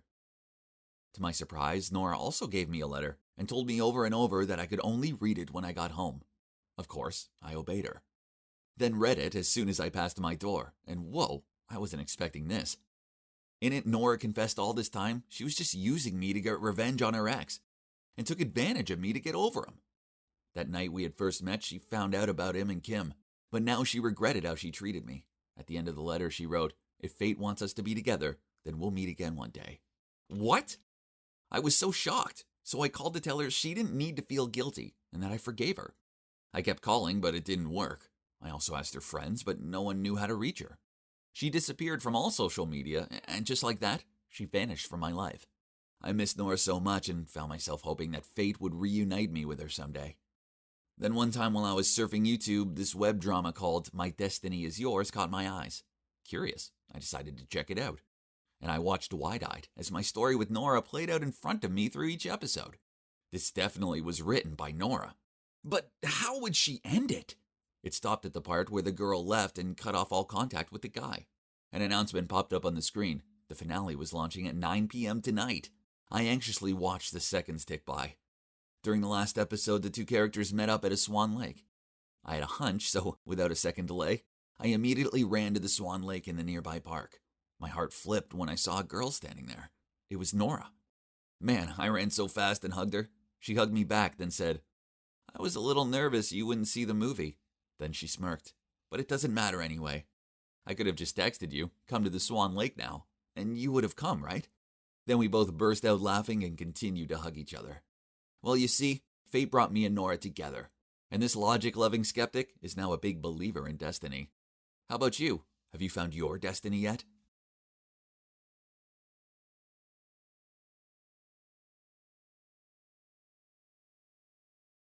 Have any of you ever worn braces before? If you have, I feel for you. I really hope your experience was better than mine. I thought braces would make my life so much better, but oh boy, was I wrong. It all started because of how ugly my teeth were. They were short and had such big gaps between them. My friends sometimes made jokes about them, and it really hurt my feelings, but I tried to hide how I felt and laugh along with them. Because my parents worked away all the time, I lived with my grandparents in New Jersey, and they never thought there was any problem with my teeth. They said they'd grow as I got older, but honestly, I couldn't handle the teasing anymore. Eventually, I decided to take matters into my own hands. Every time my parents sent me pocket money, I'd save every cent. By my senior year of middle school, I'd finally saved up enough money, and so I went to the dentist and asked him for braces. My dentist said I need to wear them for about 2 years, and I thought that wouldn't be such a big deal, right? I mean, a few of my friends had braces too, and they still looked pretty, but unfortunately, that wasn't the case for me. My teeth were so messed up that normal braces just wouldn't cut it. My one friend had recently got these invisible braces, so I asked my dentist if I could get the same ones, but he said I needed something more hardcore. I ended up with black iron braces, and they made me look even uglier than before. How stupid I'd been to think that braces would magically make my teeth better. My friends thought it was hilarious and said I looked like I had train tracks inside my mouth. Everyone was laughing at me, and slowly I started to distance myself from them. Those days were some of the worst of my life, and all I wanted was to run away where no one would know me. So after I graduated from middle school, I persuaded my parents to let me go live with them in New York. I figured that I could start again with a clean slate at my new school. But seeing as I still had 2 years to go with the braces, I needed to make a plan. I didn't want to be the kid everyone laughed at anymore, so I decided to fake being mute so that I could hide my braces. On the first day at my new school, I'd prepared a letter that said I was mute due to oral surgery affecting my larynx, and that I was in the recovery phase, but it could take years to heal. I even faked my parents' signatures. Luckily for me, they were too busy to take me to school on my first day, so everything was going to plan. I thought someone might be at least a little suspicious, but no one asked me about it. And even the teachers gave me sympathy and said everything would be okay, and I'd still do well in my classes. I couldn't believe it. I knew I had to be careful though. So I separated myself from the other kids so they wouldn't try and talk to me. I didn't even eat lunch in the cafeteria because I was too afraid people would see how embarrassing I looked when I ate. I seriously had to open my mouth wide and chew super carefully, and afterwards there was always chunks of food stuck in my braces. But ugly teeth aside, I actually wasn't bad looking. In fact, thanks to the braces, I'd lost 10 kilograms. So my body was looking quite good. If I didn't open my mouth, I was kind of pretty. And because I kept myself separate from everyone, there was an air of mystery about me. After a week or so, a few guys started approaching me, trying to flirt with me, but I just ignored them. I knew if I opened my mouth, it would be game over. I could see they thought I was a bit of a diva, but it was better than revealing my ugly secret. There was one guy called Jake that I secretly liked though, and I knew he liked me too, as he always tried to speak to me. But of course, I ignored him, and it made me feel so bad. Anytime he came up to me, I'd pretend to be busy or act like he was invisible. I wish I could just be honest with him, but then he wouldn't be into me. I mean, what guy wanted to date a girl with braces like mine? And as for the girls, they didn't like me one bit. One time, a girl in my class called Angela tried to ask me a question, and I just walked away from her. She shouted after me, asking me why I was being so rude, and said that no one had ever ignored her before. She was the most popular girl at school, and ever since that day, she started to treat me so badly. I heard her whispering to her friends that I should be at a school for disabled kids, and then one day she even came and told me that to my face. I was so upset. This school was just as bad as my old one. I didn't understand how people could be so mean. But that was nothing. It was about to get worse. One day, I woke up with a cold. I couldn't stop coughing and sneezing, but there was no way I could miss school as we had an exam that day. I decided to wear a face mask so no one would see my braces if I had to cough or sneeze. When I finished the exam, I was at my locker and suddenly the biggest sneeze came. I ended up sneezing 5 times in a row, and afterwards I said, "Jesus!" out loud as a reflex. Then I panicked. I was supposed to be mute and I'd just spoken. What if someone heard me? Well, someone did. I turned around and Angela was standing there with her friends. They were looking at me in shock, and Angela said, "I thought you couldn't speak, Then she walked towards me and reached out to pull my mask off. Suddenly, Jake appeared and stopped her. He told her to back off, and then he stood there protecting me. No one had done something so nice for me in years. That's when Jake and I started hanging out.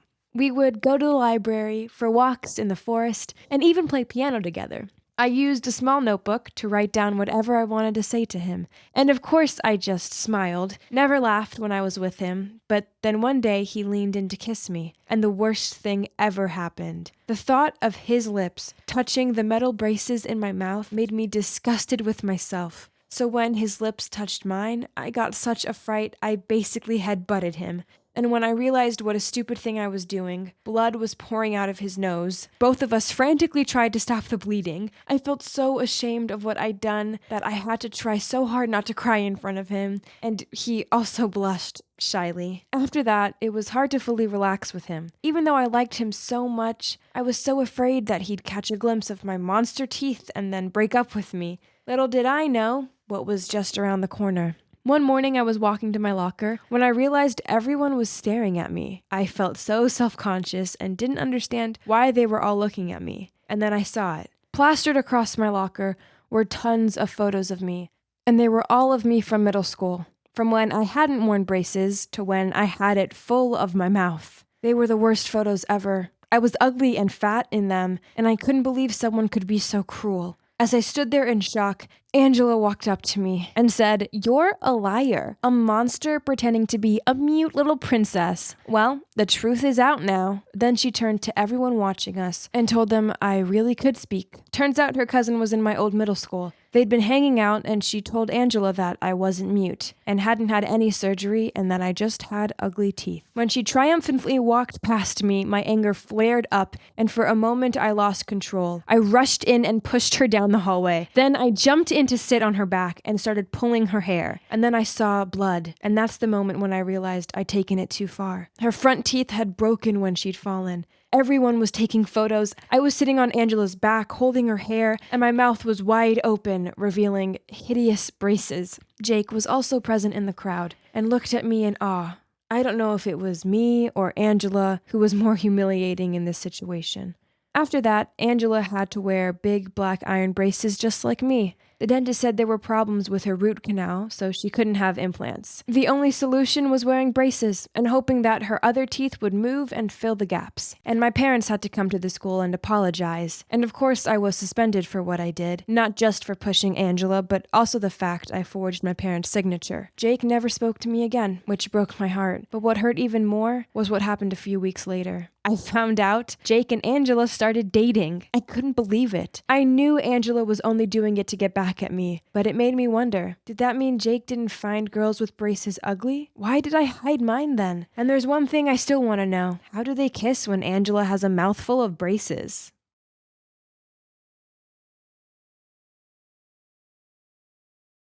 I am a magician. Ever since I was a little kid and saw my first magic show, I dreamt of being the one standing up there, amazing the audience with my tricks. Now, don't get me wrong, I don't want to share all the tricks of the trade and ruin it for my fellow magician friends, but to put it bluntly, magic tricks are basically just a scam. But that's beside the point. Recently, I've been on an around-the-world trip, performing in the street to make money to continue on my journey. The story I'm about to share with you took place in France. One morning, I was doing a simple magic trick show for some kids outside the Louvre, when out of nowhere appeared the most beautiful girl I'd ever seen in my life. And in Paris of all places, the most romantic city on earth. I couldn't take my eyes off of her, so I quickly abandoned the trick I was doing for the kids and walked over to her to try and impress her. I did the classic trick of clicking my lighter and making a rose appear. It always gets the girls, and this time was no exception. She blushed as I handed her the rose, and then she tried to tip me and I stopped her saying, "Your smile is all I need, sweetie." Suddenly, she looked up at me in surprise when she heard my accent. Turns out she was an American too. She introduced herself as Annabelle, and we ended up chatting for the whole morning.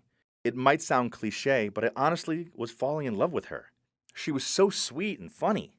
I decided right there and then to follow her wherever she went. I no longer wanted to travel the world unless Annabelle was right by my side. But pretty quickly, that dream was shattered. A bald, fat man walked up to Annabelle and asked her what she was playing at. Annabelle looked so embarrassed and introduced the fat guy as her husband Ricky. I couldn't believe it. They were on their honeymoon, and she introduced me to her husband as some street musician. Was that all I was to her? Just some lousy street performer? I interrupted and said that actually I was playing a show that night at a pretty well-known venue. I told them to come along and watch, and then I left them, feeling ashamed. How could I have fallen so easily for a married woman? And why was she flirting with me so openly? I couldn't help but consider all the signs she gave me, but I had to get her off my mind to continue my journey. That night, I performed my show at Concord Square, and I saw Annabelle and Ricky in the audience. When I caught her eye, she looked up at me with her pleading eyes that made me so confused. Near the end of my show, I noticed Ricky leave, so I quickly finished it and grabbed the opportunity to run and talk to her. I was about to ask her if she'd enjoyed my show, but suddenly she burst into tears and asked me to help her. She then told me how she didn't even love Ricky. She'd been forced to marry him because her parents were in serious debt to him. I couldn't believe it. She said Ricky really did love her, but that he was quite violent and angry and she couldn't stand it. When she'd met me earlier that day, she'd fallen in love with me at first sight and all she wanted was to be with me. I really did feel sorry for her at this point, but I didn't fancy getting involved with a married woman. Annabelle could see I was hesitating, and she said even if I didn't feel the same, could I at least use my magic skills to help her? Then suddenly she said if I helped her escape, she'd give me half of her fortune. Ricky was so rich and had given her tons of cash and diamonds. At this point, I couldn't say no. Firstly, because I really did love Annabelle, and secondly, because I'd be rich. Eventually, Ricky came back and didn't look too impressed to see us chatting. Annabelle convinced him to let her take part in a trick in my next show before they were due to fly to Italy. And so for the next 3 days, I designed this magic box with a trap door on the floor that led down through the makeshift stage. Our plan was that Annabelle would go into the box first, and then she'd be nowhere to be seen when I'd open the door again. While actually, she'd have a secret remote to open and close the bottom of the box so she could escape herself. Then when Annabelle was gone, I'd ask her husband for his suitcase, which would be full of cash and jewelry, and would pretend to make another try. They'd definitely bring all their stuff with them to my place, as they were flying to Italy right after the show. Of course, the suitcase would go into the magic box, and Annabelle would make it disappear too. And finally, I'd climb into the box to try it for myself. Then Annabelle and I would escape along with the suitcase and get into a rented car and rush to the airport. I mean, what could go wrong? Our official performance night arrived, and everything went perfectly. That was until I entered the box. I pressed the remote, but the secret door under my feet didn't move down. I was stuck somehow. I tried to make a signal so Annabelle would know I was stuck, but there was no answer from below. Where was she? The crowd were totally silent, and it was such an awkward moment. I turned on my phone's flashlight to try and find the emergency escape button, and that's when I saw it. A piece of paper with, "Thank you, you idiot," written on it. She'd well and truly fooled me. How dare she? Suddenly, the box's front door was opened, and standing there was Ricky. He asked me where Annabelle and the suitcase had gone, and I told him they were under the stage and that they'd gone through a secret trap door. We rushed to find her, but she was gone. The crowd were so confused, and Ricky was furious. He started shouting that he never should have let that little devil out of his sight. While he was looking for her and shouting, I quickly snuck past the crowd and rushed to the airport. Maybe I still had a chance. Annabelle had booked tickets for us to fly to China, and I thought I could at least use my ticket and go alone. When I went to check in, the airport staff looked at my flight information and said it was fake. The flight didn't exist. Annabelle really was the devil. I have no idea where Annabelle is now, and to be honest, I don't care. She's crazy. She well and truly tricked me, and now I don't know if I could ever do a magic trick again. It'll just remind me of her too much.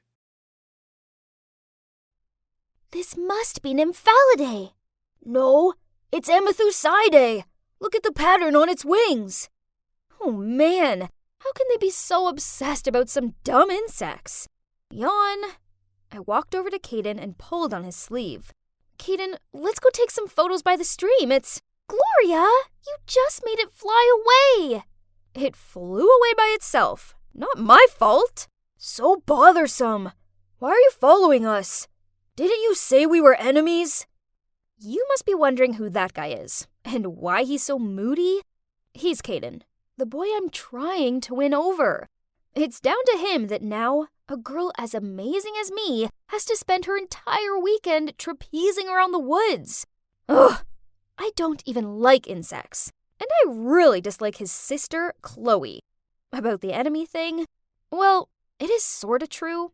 You see, Caden's my neighbor, and somehow He always managed to appear at the worst possible moment and sabotage my things. One time, I was climbing over the fence to sneak out with some friends when Caden showed up and he made a scene out of it. So my dad immediately dragged me inside and gave me a prize of 1 week being grounded. Another time, I was innocently sitting in the garden copying an essay off the internet when once again, Caden appeared, saw what I was doing, and made a fuss about it. So, yep, you guessed it. My dad overheard and grounded again. This poor Gloria. Ugh! I really did hate his guts back then. But my feelings then changed 180 when he once saved me from drowning. Well, I wasn't actually drowning, I just had cramps. But the fact that he dove in to save me was enough. Since then, I only had eyes for him. But no matter how hard I try, he's always so cold towards me. There's no way I'm giving up that easily. You see, someone as dazzling as me has a habit of getting what I want. With this in mind, I ran after them, but a branch got in my way, and I rolled down a hill. Everything around me was spinning. Then the world went black. Gosh, my eyes. What was with the blinding bright lights? I tried to sit up, rubbed my eyes, then saw Caden frantically running towards me. "Gloria, you're awake! Are you in any pain?" Oh, yeah, right. I fell and fainted. But hold on. Is Caden worried about me? If only he treated me like this all the time. Suddenly, an idea flashed through my mind. Aha! "Gloria, are you okay?" Huh? Who are you? Why am I here? Caden panicked and ran to find a doctor, while Chloe rushed over to me. You seriously don't remember us? I pretended to be so surprised, eyes open wide, and asked who Chloe was. Then the doctor came in. After a few tests, he said there was no severe injury, but I must have been suffering from short-term memory loss. Of course, my acting skills were Hollywood level. And no surprises, since then, Caden's attitude towards me was so different. No more moodiness. Instead, he was so sweet. So, this whole pretending thing is totally worth it. I just had one gate to pass. That devious girl, Chloe. Anyone confident to do last week's routine? This will go in your favor towards the lineup evaluation. No way was I going to miss this opportunity, so I immediately raised my hand. After successfully completing the dance, everyone praised me. Except for Chloe. She stared at me and said, don't you have amnesia, Gloria? How do you still remember this dance? Oops, I forgot about the losing my memory part. Well, I watched the dance clip online and stayed up all night practicing, as I don't want to be the black sheep of our team. Chloe still stared at me, but didn't say anything more. Phew, that was a close one. I'll have to be more careful from now on. The next day, I was putting my books away when suddenly Chloe ran over, put her arm around my shoulders, and excitedly said, "Hey, bestie, we're still going to the mall this afternoon?" Huh? What for? Oh, I forgot. You don't remember anything. Last week, you promised to take me to pick out a birthday present. Tomorrow's my birthday, so I'll meet you by the school gates after the last bell, okay? What? What is she doing? We weren't friends, and I never agreed to buy her anything. She was just trying to get a gift out of me. Ugh! But since I was supposed to have amnesia, I couldn't expose her either. Ugh! How frustrating! Trust her to pick the most expensive dress in the shop. I laughed through my tears when I saw the price tag. A whopping $150!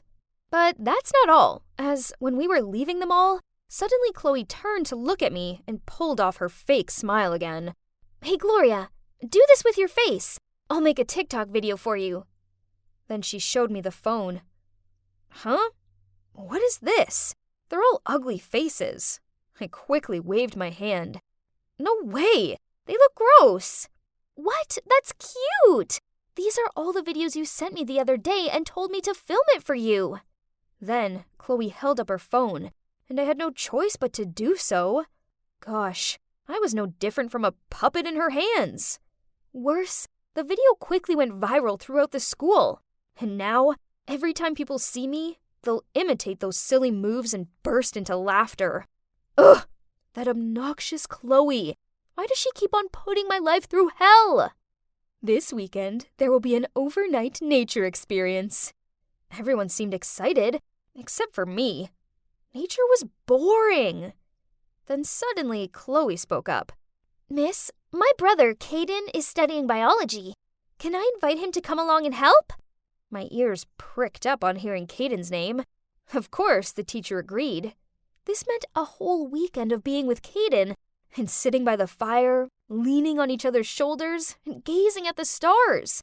God, how romantic. But expectations did not meet reality. Caden was so busy that I hadn't even made eye contact with him yet. I was sitting and watching Caden instruct the students on how to recognize a death cap mushroom when suddenly someone tapped me on the shoulder. It was Chloe. Hey, let's go to the nearby stream to take photos. That's so lame. I already had like a zillion pictures taken at that stupid stream, as I've been here every week with Caden and this annoying sister of his.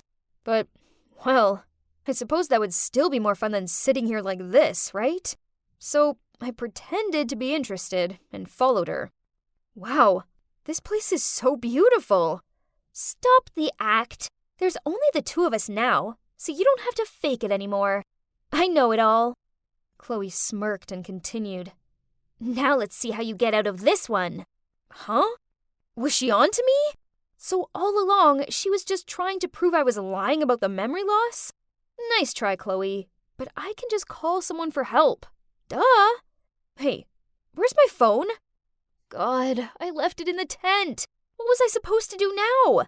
I knew the way back, but if I went back by myself, it was like willingly falling into Chloe's trap, and my fake amnesia would then be exposed. By then, Caden probably wouldn't even look at me. No way! It can't happen like that. Someone will come looking for me soon. Then I sat down on a nearby tree stump and waited, but it started to get dark pretty fast. And why hadn't anyone come searching for me yet? I was so hungry, I hadn't eaten anything in hours. Suddenly, the branches behind me made a strange noise, which made me tremble in fear. Setting my thoughts aside, I hurriedly found my way back to the campsite. Halfway there, I suddenly saw two figures walking towards me, but they seemed to be arguing quite fiercely. Do you know how dangerous it can be in the forest at night? What if something happened to Gloria? She knows the way back. She was just pretending to get your attention. Or are you afraid her father won't hire you again? Wait a minute. Those voices were so familiar. Were they Caden and Chloe? But what were they talking about? Dad? Hire? What did that mean? I took a quick step forward and was stunned when I saw Caden and Chloe in the flesh. As soon as he saw me, Caden frantically asked, "Are you okay? What are you two talking about? And what does it have to do with my dad?"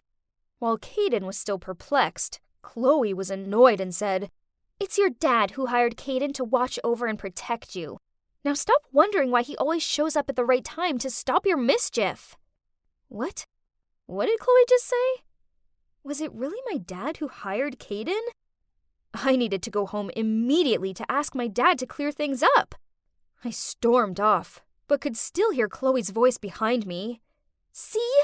I told you her memory's perfectly intact. It was all just an act." Ugh! As soon as I arrived home, I barged into my dad's office. "Did you hire Caden to watch over me? Why did you do that?" Seeing that he couldn't hide it anymore, Dad told me everything. Turns out, a few years ago, by chance, he'd seen Caden protecting Chloe when she was causing a scene at the grocery store, and he was impressed by his maturity. Later on, he also learned that their parents had passed away a long time ago, and they'd been living with their grandma. It's a pretty pitiful situation. So, Dad came up with the idea to pay Caden to oversee and protect me, which made him feel more assured about his mischievous, crafty daughter. And at the same time, this would help Caden's family make their ends meet.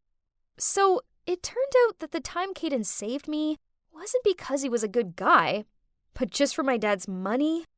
I was so disappointed and sad that I locked myself in my room for the weekend. Until I was sunbathing in the garden when a baseball flew over the fence and almost knocked me out. I was furious. Whoever threw that could have killed me.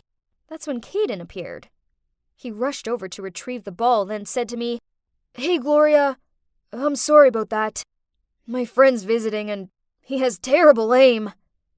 I folded my arms and muttered out, "Whatever." He started to walk away, then stopped, looked back at me and said, "Look, Gloria, your dad was paying me to protect you, and I know you and your trickster nature, so I knew from the get-go that you were faking your memory loss. The thing is, I actually found it kinda cute that you'd do that just to impress me." I gave him a skeptical look. Was he being serious? "I like you. I, have done for a while, but I had my duties to think about. But I've given it some thought, and I've told your dad I quit. I don't want to be your security guard anymore. I'd much rather be your boyfriend. So, what do you say?" Oh, how bold is this guy? I failed to hold back my smile as I replied, "I suppose being your girlfriend could be fun, but no insects." Then I leaped up and hugged him.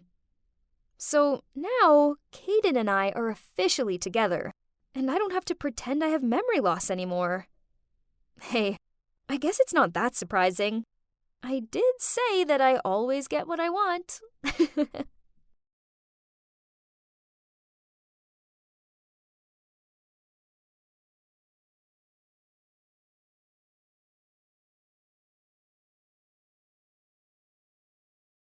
I always told myself I would never get married. To me, marriage seemed like the worst thing in the world, and who could blame me? My dad had cheated on my mom constantly, and I felt like it was all my fault. I once heard him say when I was a kid that he only stayed with my mom because he'd accidentally got her pregnant. So basically, he resented me. And that was what my childhood was like. My dad made it torture. I decided I never wanted to grow up to be like him, and then I would stay single forever. But then everything changed the day I met a girl named Carrie. I'm Nico, by the way. And before I get into the chaos of what happened after I met Carrie, let me just say that she was the most beautiful, smart, amazing girl I'd ever met. And I was definitely not the only guy who felt that way. However, never in a million years did I think she would hurt me in a way that was almost even worse than how my dad hurt my mom. You see, my dad cheated on my mom the whole time when I was growing up. They always argued, since my mom had suspicions of his cheating, but nothing was ever proven. Then finally, my mom caught him with his coworker, so they divorced when I was only 9 years old. It put a lot of strain on my life because I had to split my time between the two of them. And my dad was always out on dates with different women, so I pretty much raised myself when I was at his place. This really affected my relationship with him, and we never got close because he was always too busy. As for my mom, she took years to get over what my dad had done. And so it just made sense to me to not focus on girls. Instead, I spent all my time drawing. While all the other guys went out on dates, I was making comic books. Relationships just seemed too messy. At one point, my friend teased me and asked me if I was gay. But I just told him that my dad had ruined my mom's life, and I didn't want the same thing to happen to me. Instead, I focused on college and getting my art degree. So, when I met Carrie, you can imagine how life-changing it was for me. I never expected to meet someone because I wasn't even looking for it. But it was love at first sight, and I couldn't stop myself. Little did I know how much that relationship would mess up my entire life, though, and in more ways than one. We met at a comic meet and greet event. I work as a comic book artist. And when I saw her walking towards my stand at the event, I got so nervous. I'm a little nerdy, so seeing a gorgeous girl walking towards me was crazy, but we hit it off immediately. Turned out she was a big fan of my work and loved that I was slightly nerdy. So that first evening, I went against my word that I'd never date and asked her out. She was so supportive of my comic books, and it was so encouraging for me. She didn't care that I wasn't super rich or famous. She just liked me for who I was. So within a month, I was in love with her. No one had ever supported me like that before. My dad had basically been absent my whole life, and my mom was still so depressed about stuff with my dad. Carrie was the first person to push me to really chase this dream. After 4 months, I decided to propose to her. For the first time, I understood why people got into relationships. I had never been so happy. If only it could have lasted. Our wedding day was interesting, let's just put it that way. Of course, Carrie looked so beautiful in her dress, and I must admit I scrubbed up pretty well too. But there was one thing I wished I could have changed about that day. For some reason, my dad was in the worst mood. Ever since I'd met Carrie, he'd been acting even colder towards me. And I figured he was just jealous, because all his relationships had been complete failures.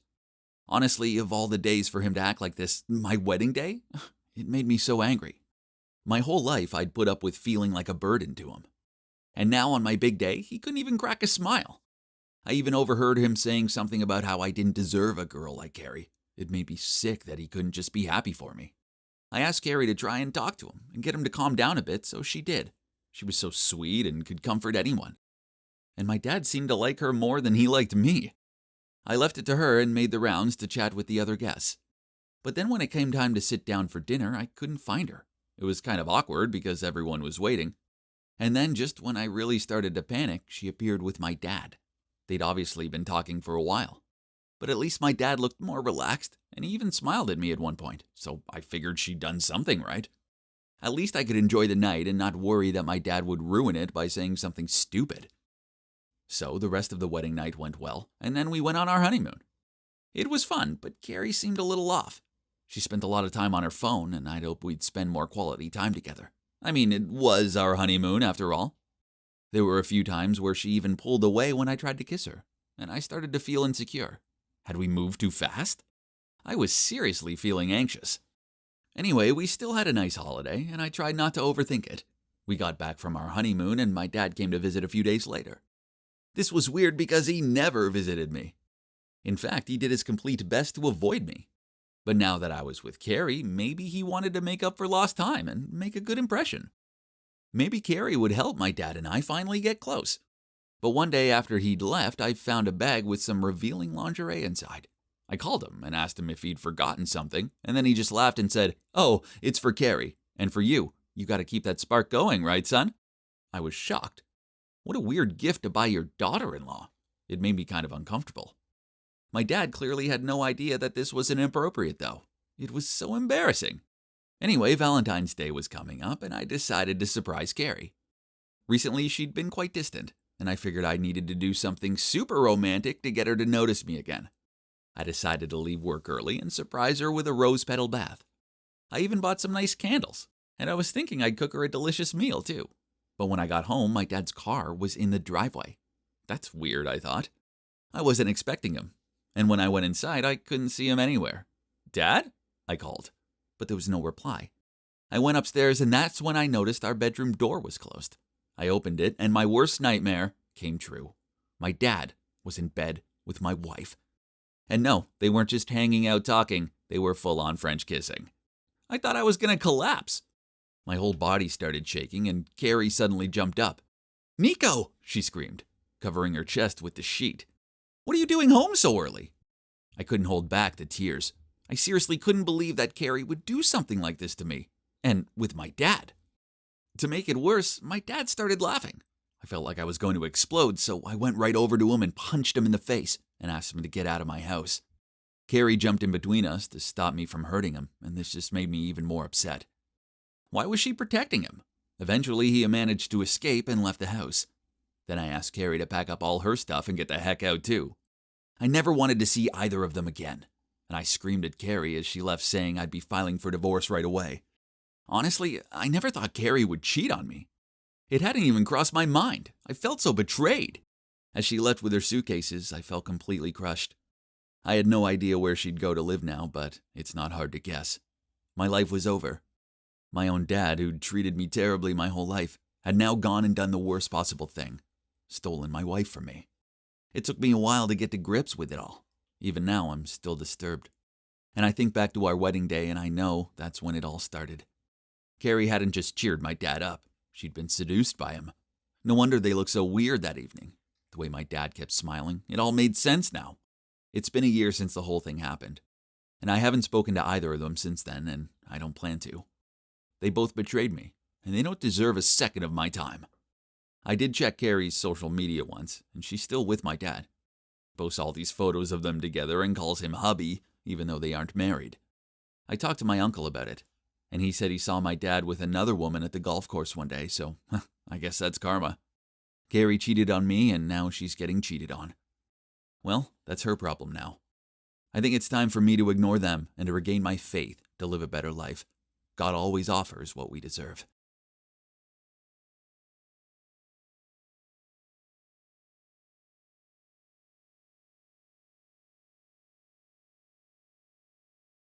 It was a regular morning, and I was sorting my books out in my locker when excited screams and cheers distracted me.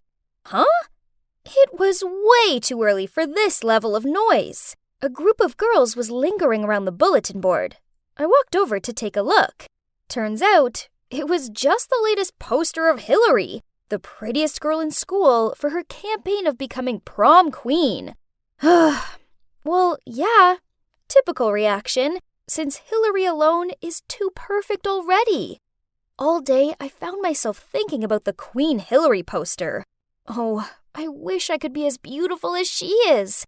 I mean, I'm not that ugly, but damn sure I'm not beautiful like her. OMG, look at me. My cheekbones aren't defined enough. My lips aren't pumped enough. My hair is too frizzy.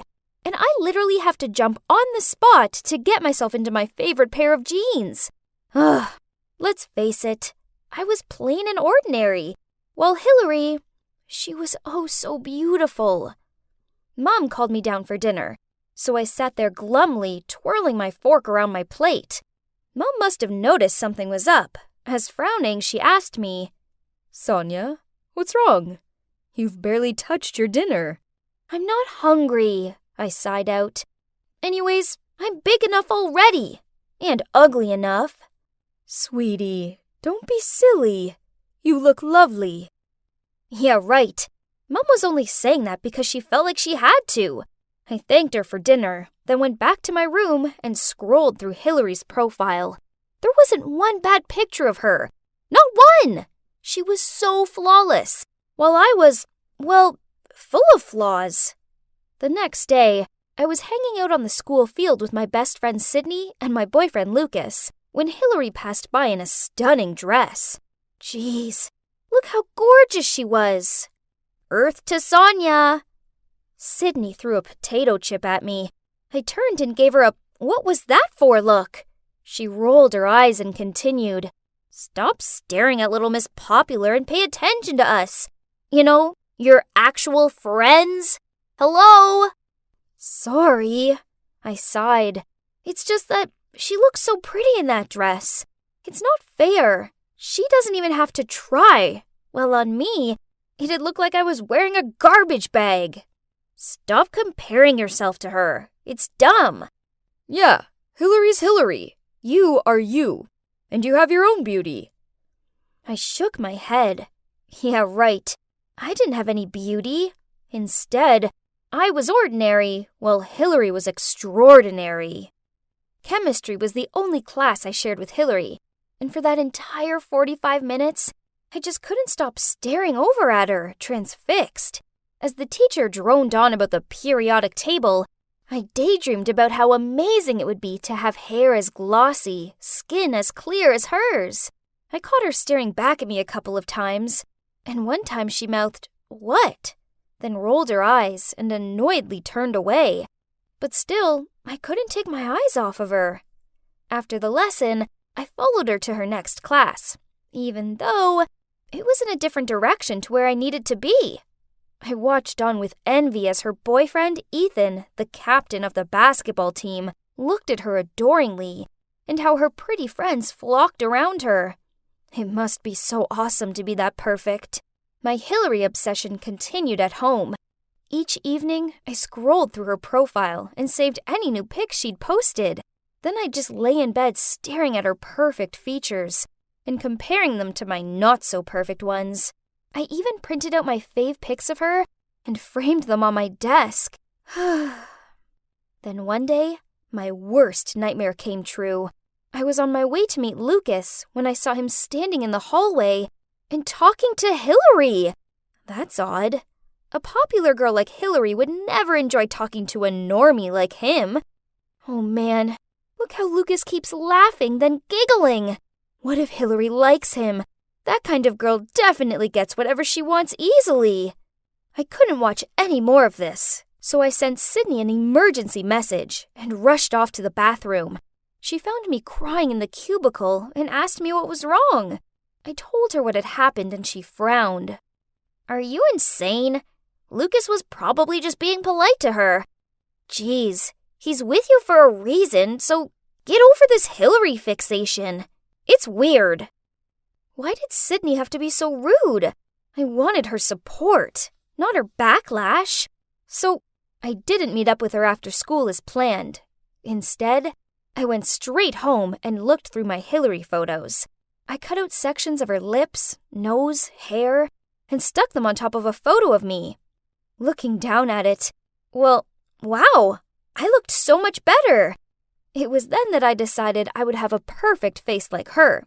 So clutching the improved photo, I hurried down to my mom and waved it in her face.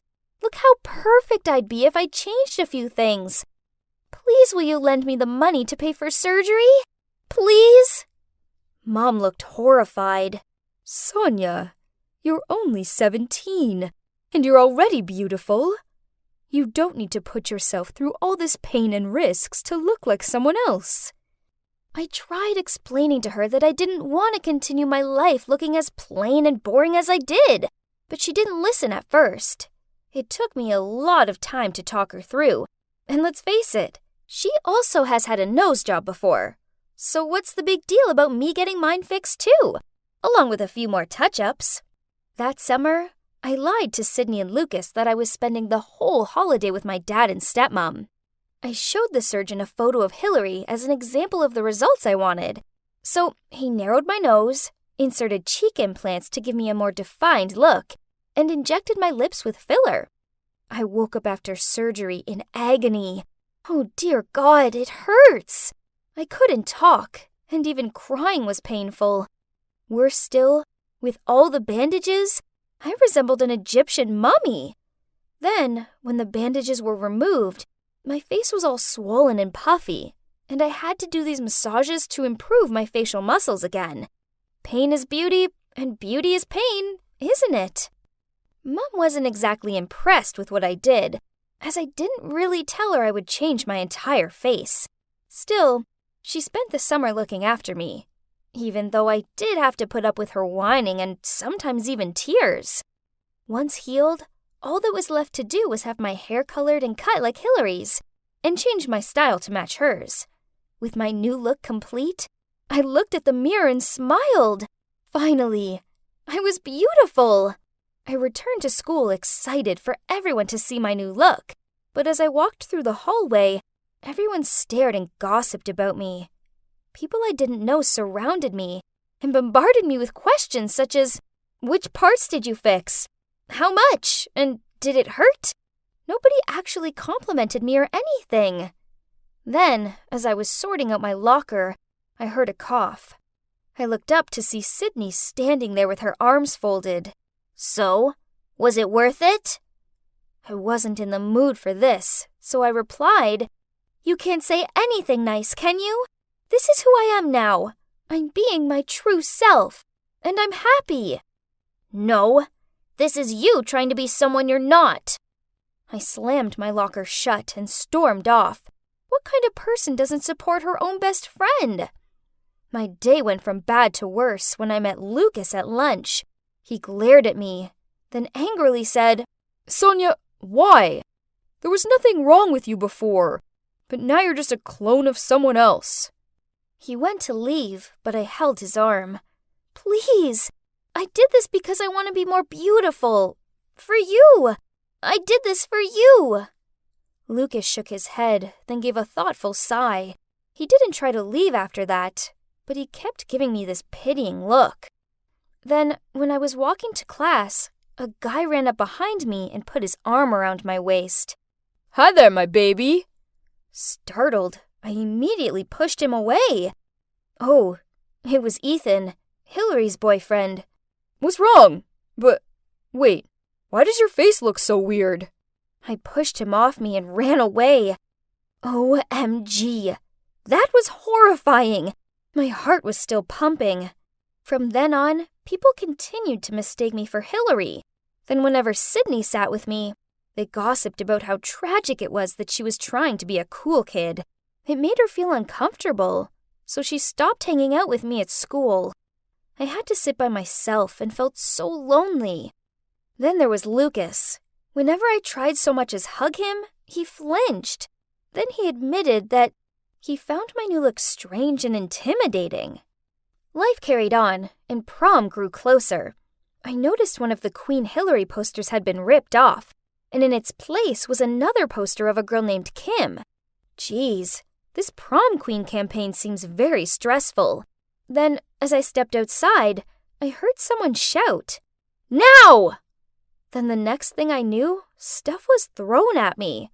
In just a blink, I was covered in tomatoes and eggs. Yuck! Then a group of girls smirking stepped out and one said, "You should just give up trying to be prom queen before it's too late."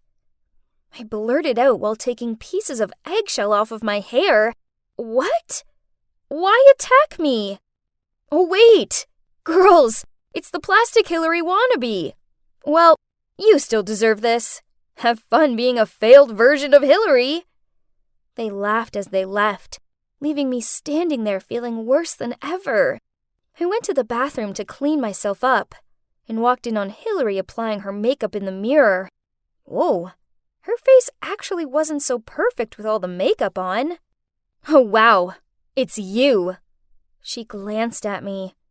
You know, everyone is talking about you even more than me, she said, while covering her eyelid with tons of eyeshadows. I mean, I'm kind of flattered, but trust me, you look ridiculous. You're like the Walmart version of me. I feel sorry for Lucas for having a super insecure girlfriend like you. Then she flicked her hair and left. I looked at myself in the mirror, tears streaming down my face. So Hillary was just a mean girl who faked her butt off to build a friendly image and covered her mediocre face with a lot of makeup. She wasn't perfect, just like me. From then on, I desperately longed to look like myself again. I begged Mom to lend me the money to fix my face, but she refused. No more. Once is enough. Isn't this all you wanted? Great. Now I was going to be stuck looking like this forever. Until one night, my cheeks started aching. Soon, I couldn't so much as twitch my face without being in serious pain. Mom found me clutching my face in agony and drove me to the hospital. The doctor told me my implants had leaked and I needed emergency surgery to remove them. This happened a month ago. Now, when I look in the mirror, luckily, I don't see Hillary anymore. Instead, I see me, but in a quite different look. I've well and truly learned my lesson, and Sydney and Lucas have been there to help me through everything. Now I know that I should have learned how to love myself instead of comparing myself to someone else. I am who I am. And you know what? I now realize that I'm okay with that. When my boyfriend and I broke up before heading off to different universities, I never imagined that my love life would take a pretty dramatic turn, where I ended up being the third wheel in an affair. Let me backtrack a bit. I'm Juliana, a 19-year-old amateur marathon runner. I'd been a part of a running club for the past 5 years that met twice a week. And during that time, I became quite close to 2 of the runners there. They were both much older than me, but we got on well. Leo was a middle-aged bachelor, and Charlotte was a mom of 2 and had been married for more than 20 years. They both worked together in the same trading company, and I can't really explain it, but we all just clicked. We always ran together, but one morning, Leo didn't turn up. That was odd because he never missed a session. Anyway, Charlotte and I ran together, and that night I received a message from Leo asking if I wanted to have dinner with him. I was a bit surprised, but this was Leo's first time inviting me to a private meal. But I still said yes, and we went to a restaurant downtown. At dinner, we got into some deep conversations, and at one point I asked him, "Why have you stayed single till now?"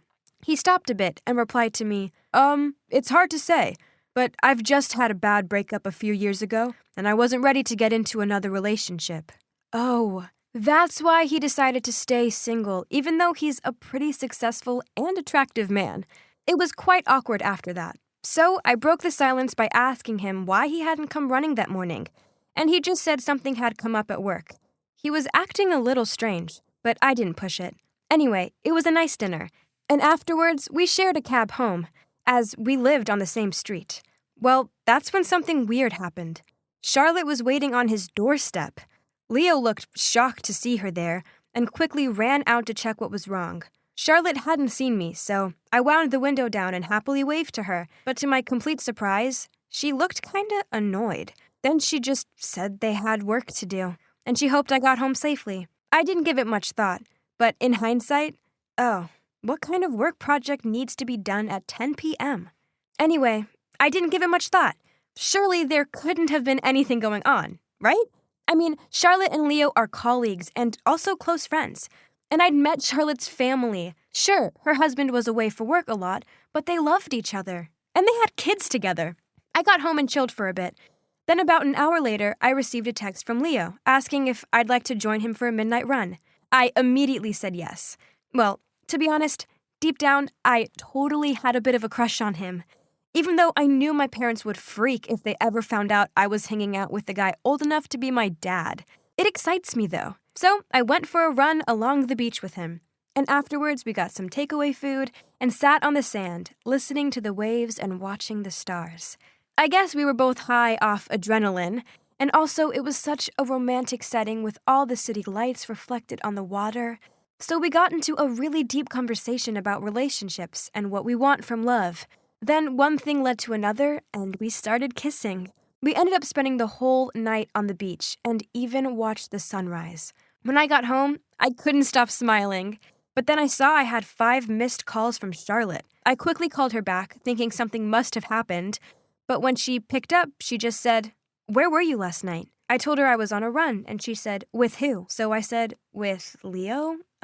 Why?" And she just said, "Oh, I was just curious. He wasn't answering my calls." Then we hung up. How strange, I thought. Anyway, that night, Leo asked me if I wanted to have dinner together again. And of course I said yes. I was dying to know if last night had just been a one-night makeout sesh, or if it could mean something more. When I saw him, I said to him, "Leo, sorry about last night. I got carried away, and I'm like half your age. I shouldn't have done that." Oh, I don't know what I was thinking. I expected him to say it was okay, and that he enjoyed it like I did. But instead, he said, "Yeah, let's just pretend that nothing happened." I felt so awkward after that, but I couldn't deny my feelings for him. After that, we got even closer, though. We spent more time together and spoke on the phone every night for hours. Then one night, Charlotte called me and said she'd had a fight with Leo, and that's why she'd gone to his place the week before. Now it all made sense. So that's why they hadn't been coming to the running club together. She said they still hadn't made up, and she needed someone to talk to. She sounded upset, but wouldn't tell me what the fight was about. Then she asked if we could meet up, although it was quite awkward. I had to tell her I was actually going to the theater with Leo. Leo and I both love going to the theater, and that night we had tickets to see Shakespeare in the Park. She asked why we hadn't invited her to join, and I said she could totally join us, but obviously it was too late to get tickets. Then she just hung up. Next days, I realized that Charlotte and Leo would only attend alternate running sessions so that they could avoid each other. I talked to both Leo and Charlotte about it, but they simply claimed that their work was getting stressful and hence they could only handle one training session a week. Then one Friday morning, I noticed Charlotte was in a seriously foul mood. Normally she was so upbeat, so I asked her what was up, and that's when she told me. She'd been having an affair with Leo for the past 3 years. I was shook. I mean, I guess I should have seen it coming, but I still couldn't hide my shock. I'd thought of her as such a role model, with this amazing family and a great job. And yet, here she was, nothing but a cheat. And with Leo, the guy I was seeing. Oh my God, What kind of mess had I got involved in? Charlotte begged me to keep it a secret, but I couldn't even speak. I was in complete denial. If she knew what Leo and I had been up to, and yet, why did it matter? She was the one having an affair, not me. I continued to see Leo, and one time he even invited me over to watch a movie at his place, and we made out again. It was amazing. But at the same time, I had Charlotte calling me every night for moral support, which made things really weird. For the next month or so, Leo and I kept meeting up, and I loved it. But I knew that if Charlotte found out, she'd kill me. It was such a dilemma. Then one night, she called me and said, "If you're my friend, Juliana, you'll stop seeing Leo. Please, I'm begging you." I couldn't believe it. How did she know? Sorry, Charlotte. How did you find out? She said it was a woman's sixth sense, and that she'd known ever since the night when I'd been in the cab with him. Plus, she said it was obvious that I'd had a crush on him for a while. All right, but why do you care if I'm still with Leo? You're married. He's single. He can do whatever he wants, I said to her. Then she said, "Please, for my sanity, please stop seeing him. I'm jealous, okay? It hurts to know you're together. Plus, he's not a good guy." Well, that did it. I wasn't going to break the sisters before misters rule, so I stopped seeing Leo. I couldn't hurt Charlotte like that, even though she was actually the one hurting her whole family by having this affair. Not seeing Leo made me miss him so much, but I told myself I had to keep my word to Charlotte. And yet, you won't believe what happened next. Charlotte started seeing Leo again. I was so angry. She'd asked me to stop seeing him and had even said he wasn't a good guy. All so she could have him to herself again? What kind of married woman does that? Honestly, I was raging. One morning after running, I marched over to her and said, "Do you not have any self-respect? What about your poor husband?" Charlotte went bright red and said, "I'm trying my best. I know you're right, and I should respect myself and my husband more. You know what? From now on, I will keep my distance from Leo, just like you. Trust me." Okay, so at least she had the decency to say that. And I hoped she could do exactly what she said. After that, I decided to take a break out of this complicated three-person relationship and tried to forget about Leo. I avoided him at the running club, and he avoided me too. Charlotte told me she'd spoken to him about dating me and how inappropriate it was for him to date someone as young as me. So maybe that's why the feeling was mutual. And he avoided me too. After all, it's better that way. He was way too old for me anyway. Plus, I was heading off to university. So it was all for the best. About Charlotte, after I confronted her, we actually became closer. And even now that I'm at university, she still calls me sometimes to ask how I'm doing. I asked her about Leo, and you won't believe it, but apparently Leo is now dating someone. Okay, I guess that's better for everyone. Although I sometimes wonder, if they break up, will he start up his affair with Charlotte again? Well, it's a story about my ebullient youth, when I got into so much trouble just because I fell in love with a middle-aged man.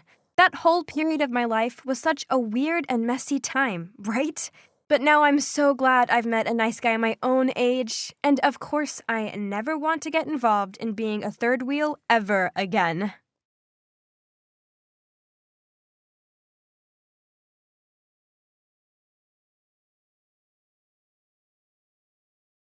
Hey, I'm Annie. Halloween was my most anticipated occasion of the year. Back in middle school, I used to live in a small town. Every year, there'd be a fun pumpkin patch with a scare maze, the local bakery gave out free cat and ghost-shaped cookies, and the whole neighborhood went decorating crazy and made sure they had heaps of sweets for the trick-or-treaters. My friends and I spent weeks planning our outfits and could dress up as anything we wanted. Sometimes it was a skeleton, and sometimes it was Disney princesses in horror versions. It was such a great time. But now, Halloween reminds me of a horrible memory.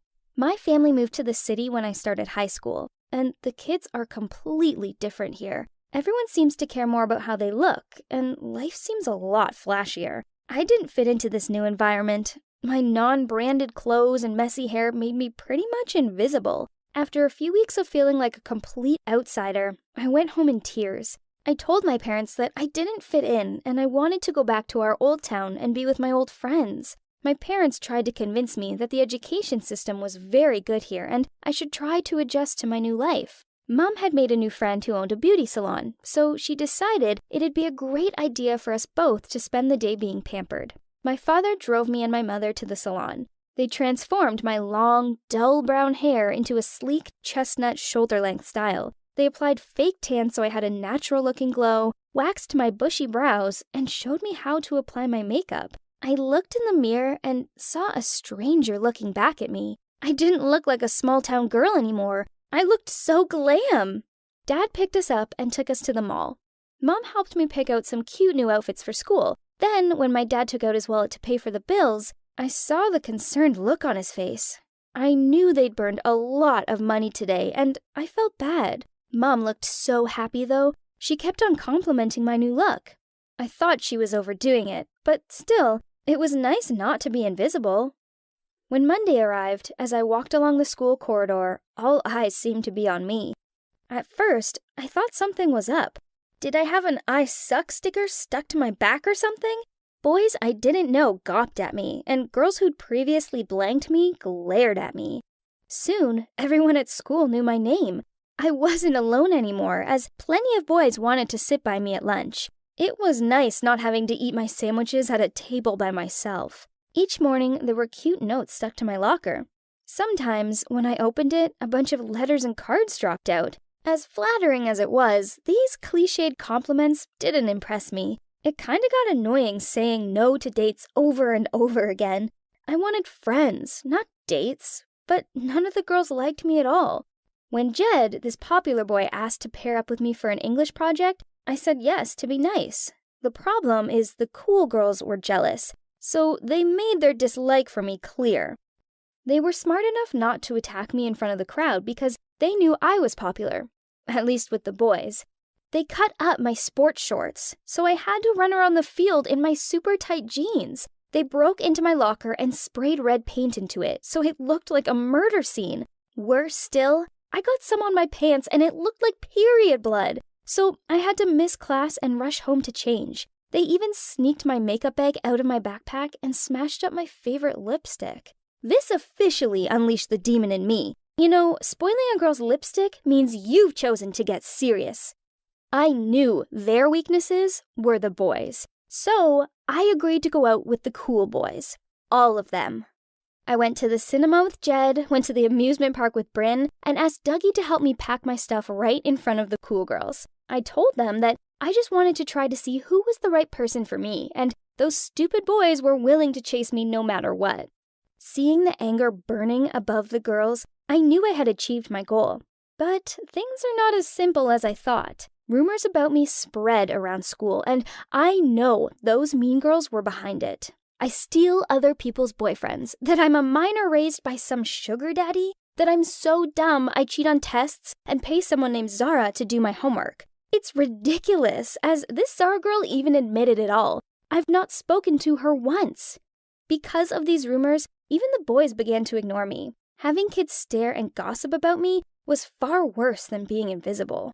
On Halloween, my school held a prom with a costume carnival. I was so excited, but I was also anxious. Because of the difficult situation, I chose to simply dress up as a faded dark witch. When I showed up at the hall, everyone stared at me and laughed. They separated, which opened up a small path that led inside. Confused, I stepped inside. Then I realized in the middle of the hall, there was me. There were actually 3 me's there. The 3 cool girls were wearing masks with scary cartoon caricatures of my face. On the back of their shirts was my printed name. When they turned around and looked at me, they screamed out in pretend fright, then laughed. I realized that the front of their shirts were, in turn, the words immoral, fake, and ignorant. It felt as if the limelight was illuminating me, one and only, and the whole hall seemed to whirl around with their laughter. I stood, petrified in my anger, in the middle of the hall, unable to do anything. This felt like a witch hunt, and my outfit didn't help the situation. But suddenly, a voice came from behind me. "Stop this stupid thing now!" I turned around and saw Jed there. "Living behind other people's faces seems to suit you," Jed said to them. Then he grabbed my hand and pulled me away. For the first time in my life, I felt my heart flutter. He's so manly and attractive, exactly my style. But why hadn't I realized this before? It turned out that I didn't need to bother with people who were unimportant to me, but should only focus on the things that really matter. Now, Jed and I are an official couple. He's so sweet and caring. The other girls are still mean, but I just ignore them. Their cruel actions led me to find the perfect man, so it's their loss, not mine.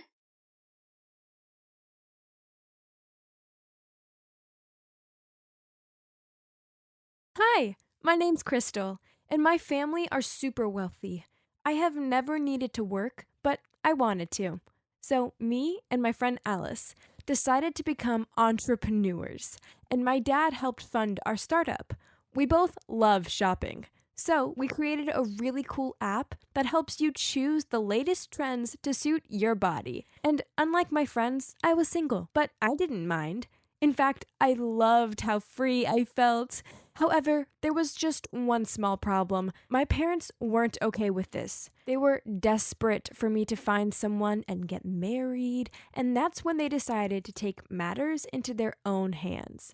They started setting me up on blind dates. I told them I could easily find my own date, but they said that whoever I dated had to come from a good, wealthy family. I couldn't believe it. I wasn't even interested in dating, especially as I'd had some really bad relationships in college. That's also why my parents wanted to find someone for me, as they'd hated the guys I'd dated before and didn't trust me that I wouldn't make the same mistakes again. I refused to go, but then my dad said something that sent chills up my spine. Okay, don't go, but then your startup is over. I'll take away all your funding. Wait, no, that couldn't happen. We'd worked so hard to build the app, and the only way we could afford it was with my dad's help. Fine, I'll go, but I can't promise I'll like these guys, I said. I went on the date, and then many more after that, and I quickly became an expert at making sure those boys wouldn't be interested in me. And yet still, I was keeping my parents happy by going on the dates. It was a win-win. But before I became a pro at this blind date game, there were many awkward and hilarious situations that I had to go through. On one of my first dates, we met up in the lounge of a hotel. All I knew was that the guy Trent owned the hotel and that his family were a big name in some hotel chains in the area. I was running late, and the parking lot in the basement was jam-packed. I finally managed to find an empty spot, and I was rushing to get to it. But then out of nowhere, another car also appeared and was heading for the same spot. We ended up bumping into each other. Both our cars got badly scratched, and mine even had a dent. Oh no, my baby. I was so upset. This was my Porsche that my parents had bought me for my sweet 16th. And even though I have a ton of other cars at home, this was my most favorite. Who would dare to hurt my child like this? I stomped out of the car and started yelling at the guy. He climbed out of his car and he was wearing a hat, so I couldn't really see his face, but I guessed he was younger than me. Could he be the valet parking boy or something? But then he started speaking and said that it was my fault because I'd been going in the wrong direction, and that he had every right to make me pay for the damage done to his car. What? He's the one who should have been paying for the damage on my car. Well, that just made me even more furious. And then he had the cheek to say he was in a rush, and he handed me his business card and said we'd settle this later. I snatched that card out of his hand and threw it in my bag without even looking. That would be my lawyer's problem, not mine. And to make matters worse, he had taken the parking spot. So now I still had to find somewhere else to park. It took me ages, and by then I figured my date wouldn't have even waited for me. I arrived at the table that had been reserved for us, and of course he was already sitting there. From afar, I was impressed. He looked like a total babe. Maybe my parents' taste wasn't so bad after all, and his outfit was on point. In fact, I'd seen it somewhere before. Must have been a new trend. I said hi to him and sat down, but he just started laughing. And after like 1 minute of smiling at me, he said hi back. Then he started to introduce himself, and I realized who he was. He was the guy I just bumped into in the parking lot. Oh my God, this couldn't be happening. This was too awkward. I pretended to look for something in my bag and then quickly glanced at his name card. Yep, it said General Manager on it. Oh man, I was doomed. I tried my best to act like nothing had happened. I mean, maybe he didn't recognize me. Ugh, who am I kidding? Of course he did. And as the date went on, he kept teasing me about it, saying that the parking spot was reserved for hotel staff. I was kind of bummed. I mean, he was so cute, and I'd completely ruined my chances. I felt bad for creating such a bad impression and begged him not to tell my parents. He agreed that it would be our little secret, and after that things were better. We actually got really close and even became good friends. You're probably wondering why we didn't hit it off. Well, turns out he's actually gay. He trusted me enough to come out to me. That's how close we were. He hadn't even told his parents yet. And that's why these blind dates are as much of a nuisance for him as they are for me. So, he's the one who helped me come up with the idea to act like a bad girl, to turn off the other guys on dates. All based on his actual experience of our date. Ever since then, whenever I went on a blind date, I was intentionally late so that I'd make the worst impression possible. I'd wear my bad girl outfit, which was an oversized black shirt, ripped jeans, and dirty sneakers. And, of course, I'd always chew gum. Make sure to have this annoyed look on my face all the time. This drove rich guys crazy, and none of them ever asked for a second date with me. But one time, it didn't go to plan. The guy I was on a date with, Corey, he saw right through me and even had the guts to confront me about what I was trying to do. It made me so mad, and it was the worst date ever. But still, he told his parents that it went well, and he wanted to see me again. He surely wanted to pick a fight with me. Since he was the only guy that I'd been on a blind date with that had given positive feedback, my parents were super stoked upon hearing this, and they made me continue seeing him. Otherwise, they said they'd take away my cars and cancel my credit cards. I couldn't stand him. He was your typical bad boy player type who thought he owned the world. He didn't even work.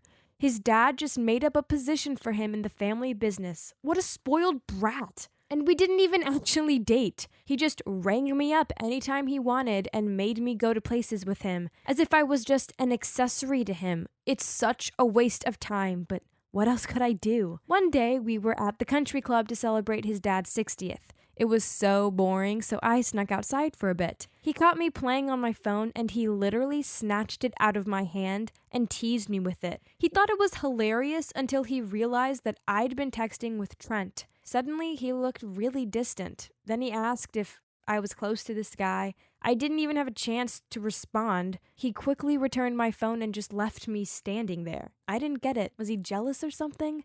After that, he disappeared for a few weeks, which was really odd because normally he was all up in my face all the time. My parents were worried, and they forced me to go check to see if he was okay. Why is he so bothersome? I didn't want to go at all, but still, I had to. I got to his apartment, and the whole place smelled like alcohol. I mumbled in annoyance, "Hey, are you an alcoholic or something? I thought you'd maybe been sick, but okay then, I see." Then he said, "This is all because of you." I was confused. What had I done? I was about to leave when I noticed something.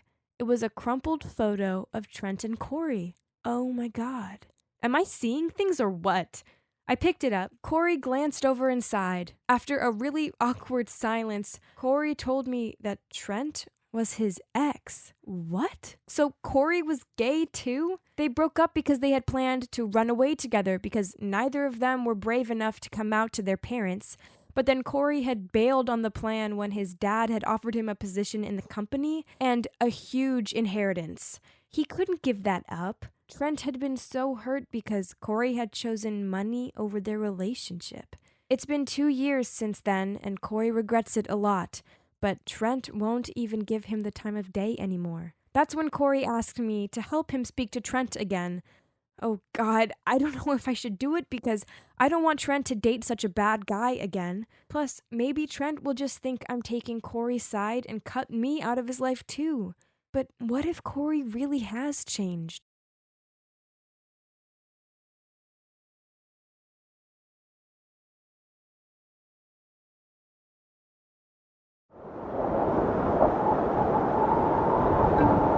Aha! A snowstorm's coming! Perfect for a race. Let's go, my loyal soldiers! Looks like a big storm, guys. Shall we head home? Scared already? Cowards! I was born and raised in the snow. This is nothing. Then I signaled for Bam and Holly to speed up, but they stopped and barked nonstop instead. Is that pile of snow moving? I hurriedly ran over to check. OMG! It's a boy! No, an angel with blonde hair. My heart was racing. Is this love at first sight? Help me. No matter how much Eldon and Era objected, I insisted on bringing this guy back to my place. I had to take care of him myself. Oh, looks like he'd woken up. Are you okay? Where am I? You're in my house. I'm Brenna, by the way. I found— Oh, God. Huh? What's wrong? Something on my face? No. It's just that you're too beautiful. Like a real-life Snow White.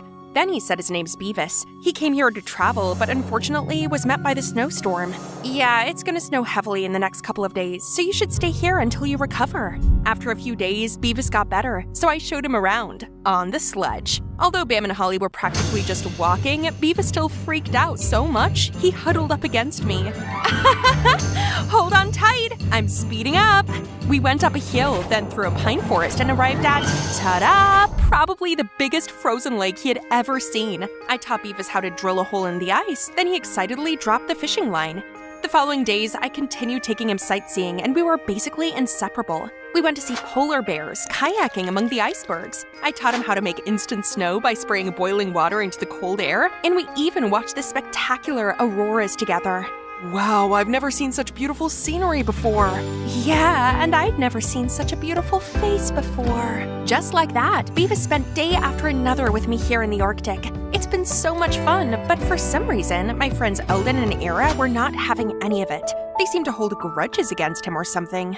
One time when I was arranging supplies in the root cellar, I heard Beavis's ear-piercing scream. I hurriedly checked and saw a white fox dashing out, followed by giggles outside the window. You're such a chicken, big city boy. It's just an extra-large kitty. Then Eldon and Era burst into laughter. Ugh, can those two show a little hospitality?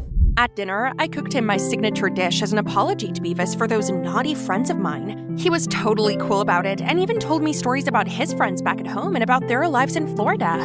Whoa, it sounds so magical. I wish I could lounge around on a beach and soak up the sun while enjoying my coconut drink too. I went to sleep dreaming about the beautiful urban life. Suddenly, a knock on my bedroom door woke me up. I stumbled to answer it and saw Beavis. Hey, Brenna, could you take me to the toilet? It's too dark outside and that fox might come back. How cute! He's really good at coming up with excuses to be with me. While waiting for Beavis, I planned out what we're gonna do tomorrow. As he got back from the outhouse, I couldn't contain my excitement and told him right away. Hey, I'm all better now. Maybe it's time for me to go home. Huh? Why so sudden? I'm sorry, but I really can't take this anymore. No, how could my first love end this fast? It hasn't even started. Brenna, it's so tough for me to live here. I don't want to boil ice every time I need a cup of water or go to the toilet out in the freezing cold. And how tiring that we can only go around on sleds. But even if we had a car, there's literally nowhere to go in this gloomy place. But still, I've endured it all this whole time because I can't leave you. That I wanted to hang out in Miami for some days. Brenna, I don't think it's a good idea. That pansy boy must have coaxed you to do this. Don't buy those sweet words. I tried my best to explain how nice and polite Beavis was, but they wouldn't listen. Girl, he got you all blinded. You've only known him for a few days, not enough to tell what kind of person he is. Can't believe you're just one of those shallow girls. Who are you calling shallow? Yeah, right, I was blinded. Blinded by his kindness. Then I stormed off, leaving Eldon and Era behind. I just worry about you. Yeah, right. Worry? Or are you just jealous of me? I came home to a shivering Beavis. He couldn't stand this freezing weather anymore, and I couldn't bear seeing him like this either. So I told Beavis that I would go with him. Look how happy Beavis was, and I too was excited to visit his hometown. It's gonna be fun. It took only less than 2 days for us to arrange things out, buy the tickets, ask Era to look after Bam and Holly, and we're good to go. After a long flight, we're finally here. It looks like a completely different world in front of my eyes. Crowds of people rushing left and right. Suddenly, I spotted something. Oh, that looks just like my Holly. What a spoiled husky. At that age, my two buddies were already the best sled dogs in the area. Oopsie. City folks don't seem too friendly, do they?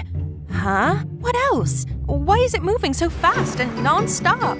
While I hesitated to take a step, Beavis suddenly carried me up in the air. Don't worry, I got you. Oh boy, he's so sweet. Beavis then got me transformed into a city girl. He took me shopping, then got my hair dyed. I really like my silky black hair, but Beavis said this looked better on me. This too, baby girl. This is a tattoo parlor, isn't it? Seeing my confusion, Beavis explained that couples here usually get tattooed on important occasions, and today marks the first day that you walk into my world, so I want it imprinted in my heart. So Beavis and I got matching tattoos that he chose. A weird-looking red shape behind the ears. It might not look pretty, but was definitely unique enough to be special for just us two. Once we were done shopping, we went to a luxurious villa. Oh my, is he taking me to his parents? I'm so nervous, not sure how I should behave when Beavis comforted me. They were nice, don't worry, just do as they tell you to. Just then, the main door opened. Everyone turned to look at us full of excitement. This must be the first time Beavis took his girlfriend home then.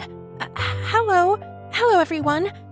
Suddenly a man walked straight over and lifted my chin. Very similar, but this, but that. Just look at her birthmark.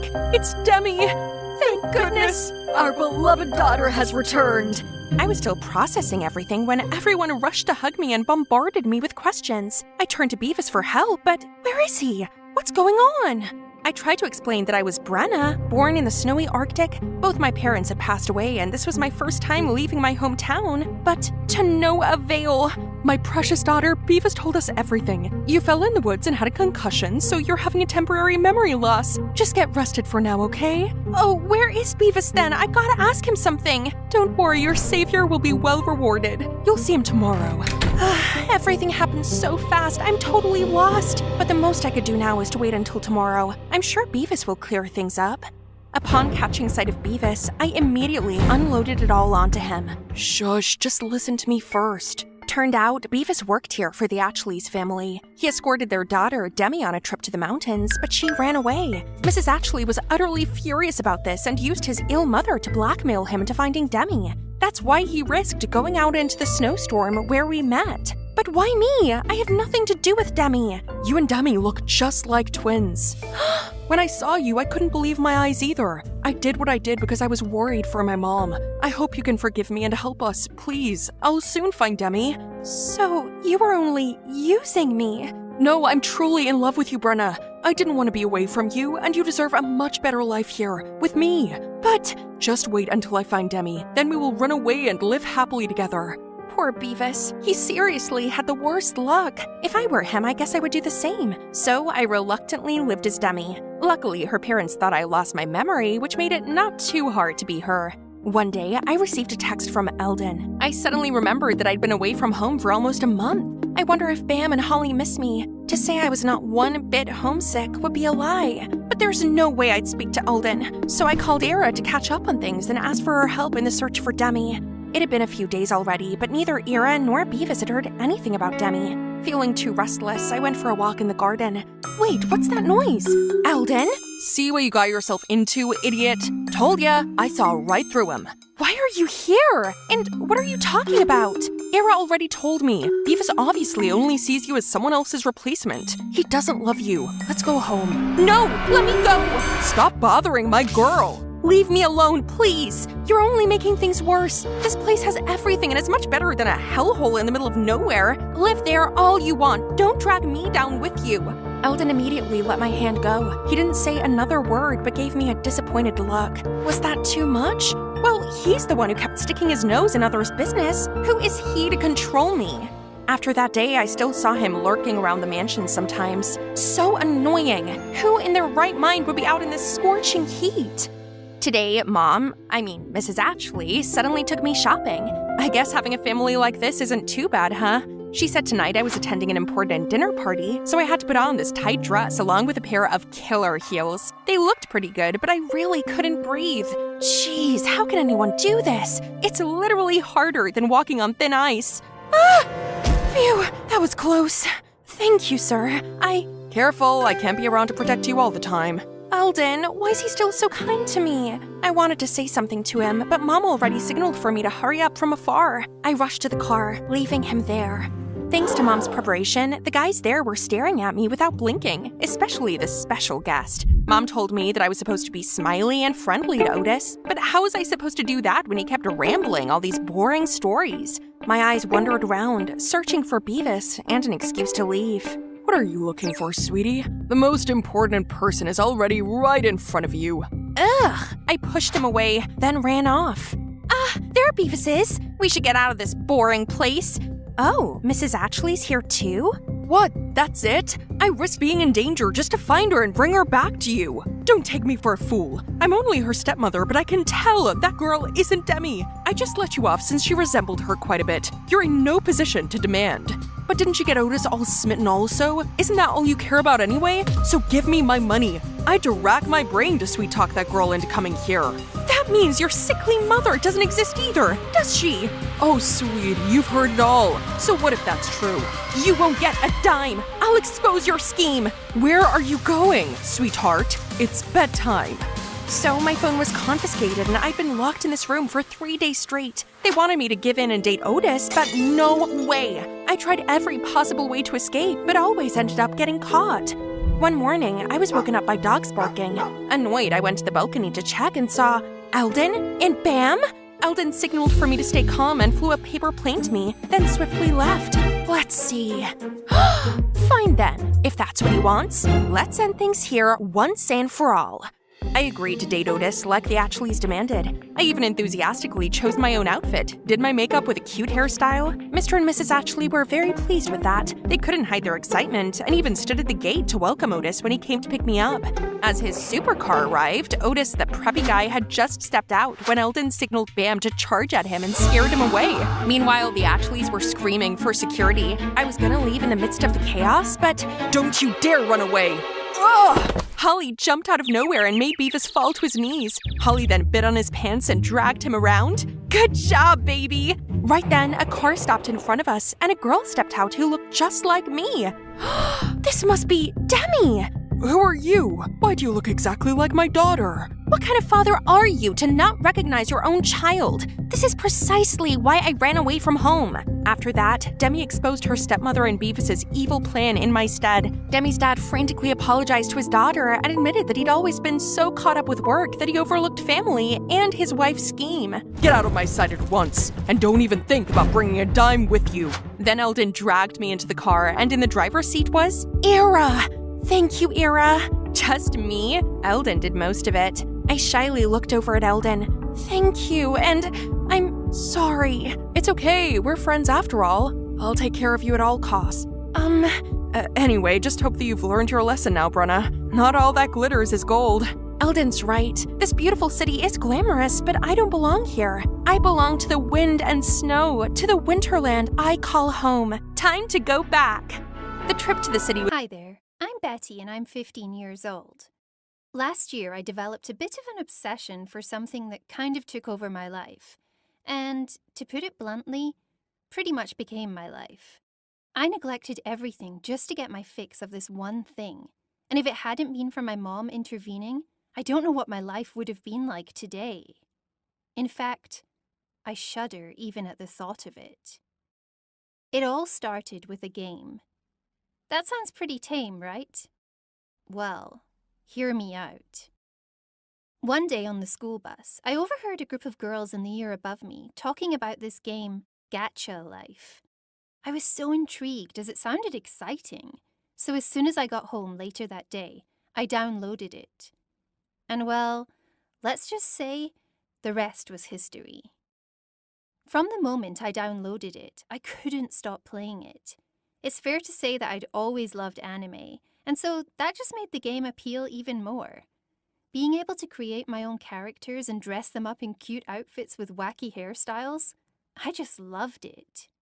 And then there was the fact I could create any scenario for them. I'd always been into storytelling and acting, and this was like a dream virtual world where I could let my imagination run wild and create whatever I wanted. Pretty soon, I was addicted. It's true, I couldn't stop playing it. Have you ever become addicted to a game? That thrill and anticipation of opening the app and waiting for the game to load. I couldn't get enough of it. I'd always been quite sociable, spending my weekends hanging out with friends and helping my mom in the garden, but now literally all I wanted to do was play Gacha Life. At first, no one really noticed, but one night I got so carried away playing that the next moment I realized the sun was rising and I'd played right through the night. I hadn't slept a wink, and at breakfast I fell asleep on my plate of toast. That's when my mom started to worry, and then that day at school things got worse. I'd completely forgotten that we had a math test. I was so tired I could barely focus, so of course I ended up failing. And then I failed the next test, and the test after that too. All I did was eat, sleep, go to school, and play Gacha Life. And then after a few weeks, if my mom hadn't called me down to dinner, I'd probably not have even eaten. I just couldn't think about anything else, except the world I'd created inside the game. At the time I couldn't see it, but I had in fact started to mix up reality with the game.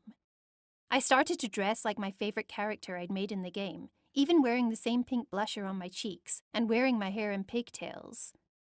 I think I actually believed I was this character. I'm aware of how delusional that sounds now, but at the time it was totally normal to me. When my friends asked me why I was so busy at weekends now, I told them I had a boyfriend and that I was usually hanging out with him. The problem was, I didn't have a boyfriend, not even remotely. It was my character in the game that had a boyfriend. But I'd mixed up my idea of reality, and I seriously believed that the boy in the game was my boyfriend. My friends were dying to meet him and asked me so many questions about him. I wasn't even embarrassed about the fact that I was outright lying to them. Deep down, I obviously knew, but on the surface, I truly thought this imaginary boy was my real boyfriend. I was lying in bed playing the game one night when all of a sudden my mom came storming into my room and asked me to hand over my phone. When I wouldn't, she threatened to cut off my allowance and ground me if I didn't give it to her immediately.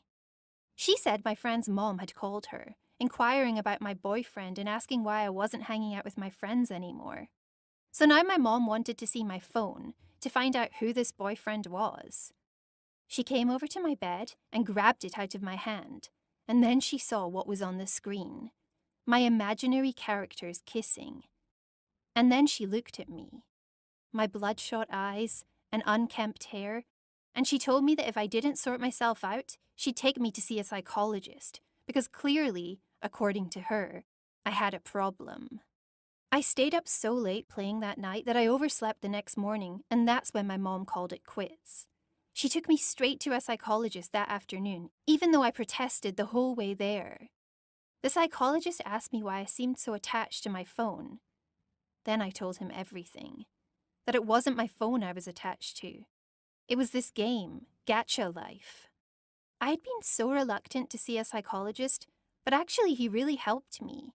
He made me realize that it's okay to play games like Gacha Life. In fact, it can be very beneficial for my imagination and creativity.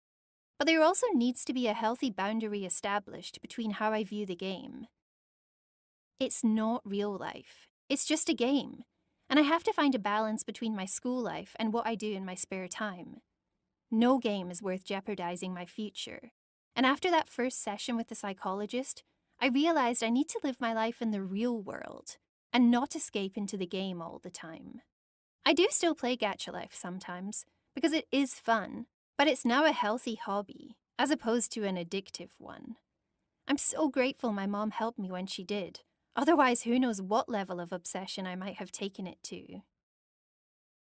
Have you ever played Gacha Life or become addicted to a game? Please share your experiences with us in the comments section below. And don't forget to like this video and subscribe to our channel for more stories.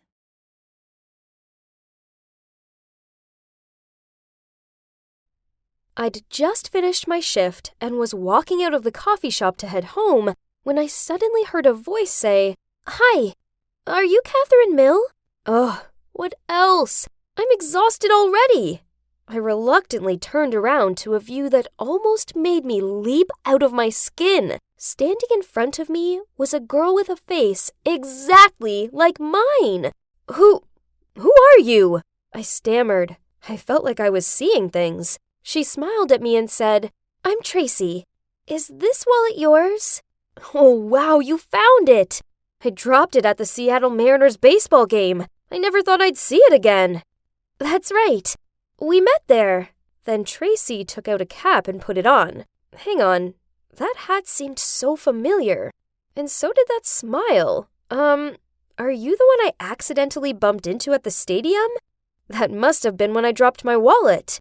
I was in such a hurry to get to my seat that I'd gone crashing into Tracy. At the time, she was wearing that cap, so all I saw was her smile. But now seeing her standing here, it was like looking in the mirror. I kept staring at her as she said, Yep, that was me. In fact, I came to find you not just to return your wallet, but because I need a favor. Can we chat for a sec? Sure. Let's go back inside the cafe. What favor could she possibly want? Well, I was about to find out. Catherine, I'm just going to say it outright. We have something in common, don't we? I hesitated to speak up, but I knew exactly what she was talking about. She then continued. I mean, look at us. You're basically my doppelganger, which brings me to this favor to ask for. Kathy, I was hoping you'd impersonate me. I'll pay you, of course. I'll pay you a lot. Before I could even reply, Tracy handed me an envelope and showed me a photo of some very posh-looking people. This is my family, she said. Wait, what? Turns out they were royals, or something close to. Her grandfather had been an earl in the UK, and then they'd moved over here to Washington. They're what you'd call an aristocratic family. So, yep, mega wealthy. Must be nice, I thought. However, it was suffocating Tracy, and that all of the duties that came with being from a family of nobility drove her crazy. Plus, one other little problem. She was in love with a guy that her family definitely wouldn't approve of, because he came from a normal family. Her parents had arranged for her to marry the son of one of the country's richest CEOs. And so that's what led us to now. She wanted to hire me to pretend to be her, so that she could be with her lover boy without troubles. I was stunned. What if someone finds out? I muttered, and shoved the envelope back into her hands, saying that it was too much money. But Tracy just laughed. Oh, this is just the initial payment. You'll receive so much more. Please, I'm begging you. Think about it. Then she looked at me with proper sadness in her eyes. I really did feel sorry for her, but I needed some time. And it would be better to get my mom's opinion on this first. Ever since I'd been a little girl, I'd always talked things through with her. She was the only family I had, and the only one I could trust and rely on. Mom would know what to do. When I got home, I found my mom waiting for me at the table. We ate dinner together in silence, as I could barely focus. She knew something was up right away. Honey, what happened at work? I hesitated, then handed her the photo of Tracy's family. My mom, as you can guess, was shocked to see how much Tracy looked like me, and so I told her what had gone down earlier. I explained that she offered me a ton of money to impersonate her, but that it felt risky. I'd assumed my mom would be dead set against it, but what she said surprised me. That poor girl. Indeed, how people always say it's not as fun as it looks being too wealthy. But hey, a bit of extra money in your pocket couldn't hurt. I mean, you could use it to pay for your vocal training. And at the same time, you'd help Tracy, so that she can be with her true love. Yeah, becoming a singer had been a lifelong dream of mine. But because of money struggles, I'd had to put that aside. Mom's right. This was my chance. I had to take it. So I called Tracy to seal the deal. She was over the moon about it, and we arranged to meet the next day to start preparing. I thought I'd just have to learn all of her favorite things and maybe borrow some of her clothes so that I didn't get caught out. But no, there was a whole lot more to it than that. For starters, I had to take etiquette classes. Can you even believe? That first day, I had lessons on how to walk properly. They legitimately did put books on my head to improve my posture. And then came the elocution lessons to teach me how to speak more clearly. Seriously, was this Princess Diaries or what? But the best part, though, was her wardrobe. Wow, her outfits were to die for. Now that's what gave me the urge to dive into the royal life now. Everything was going well until we sat down to go through all of her likes and dislikes. Her dislikes were about a mile long. Oh man, Tracy was one fussy girl. I mean, who didn't like pizza? I basically lived off the stuff. Plus, she was vegan, gluten-free, and had a nut allergy. What did she even eat? But despite that, we got through the week. Every morning I had my etiquette classes, which now were easy peasy. I could totally pull it off as a high society girl. And then in the afternoons, I hung with Tracy and learned everything I could about her. By the end of the week, we got all things set and ready for the swap. So Tracy and I went out to celebrate. "Catherine, look at our faces," she said while squinting her eyes. I took a closer look at the phone screen and gotta admit, despite being pretty identical, there were still some differences between us. Sure, her cheekbones were more prominent and her nose was slightly upturned, but with a bit of makeup, I could fix that, right? Tracy wasn't convinced, though. "Listen, I think you're going to need to get plastic surgery." Wait, I wasn't ready for any of that. But on second thought, I guess that would be all right, as it'd only make me prettier, which would totally help with my singing career. So I went under the knife. Not only my nose and cheekbones were fixed, but they also added a birthmark to my shoulder to match the one Tracy had. I looked like an Egyptian mummy with all my bandages on, coming out of the operating room. But when the day came to remove them, I was amazed. Just a little touch-up could make me look this incredible. I twirled around in front of the mirror in one of Tracy's glitzy dresses and just smiled. We were totally going to pull this off. Tracy was even more excited than me. She turned to me and said, "Ready for the family party?" Oh, wow. So my first mission had arrived already. I nervously looked at Tracy, and she just giggled and said, "Oh, don't be nervous. It's just my cousin's baby's first birthday party. No big deal. Although Thomas's whole family will be there. That's the family I'm meant to marry into." Okay, now I was even more worried. Tracy told me to simply do what I learned in the classes. As for Thomas, she instructed me to just ignore him, as that's what she usually did. He was used to the cold shoulder. Well, the moment I arrived at the party, I was already so overwhelmed. I couldn't believe my eyes. Her cousin's house was basically a palace with butlers and a grand staircase as you entered, just like in the movies. I almost had to pinch myself that I was even there. As I walked in, one of the butlers asked me to follow him through to the banquet hall. A banquet hall? How insane! There were crystal chandeliers hanging from every part of the ceiling, and the room looked like it was literally made from gold. I noticed Tracy's dad standing in the middle of the room with a young couple and a baby. That would be Tracy's cousin, and the baby was obviously the reason this insane party had been thrown. I took a deep breath, gathered myself, and walked towards them in the way my etiquette teacher had taught me. I greeted them casually, and it seemed no one sensed anything weird.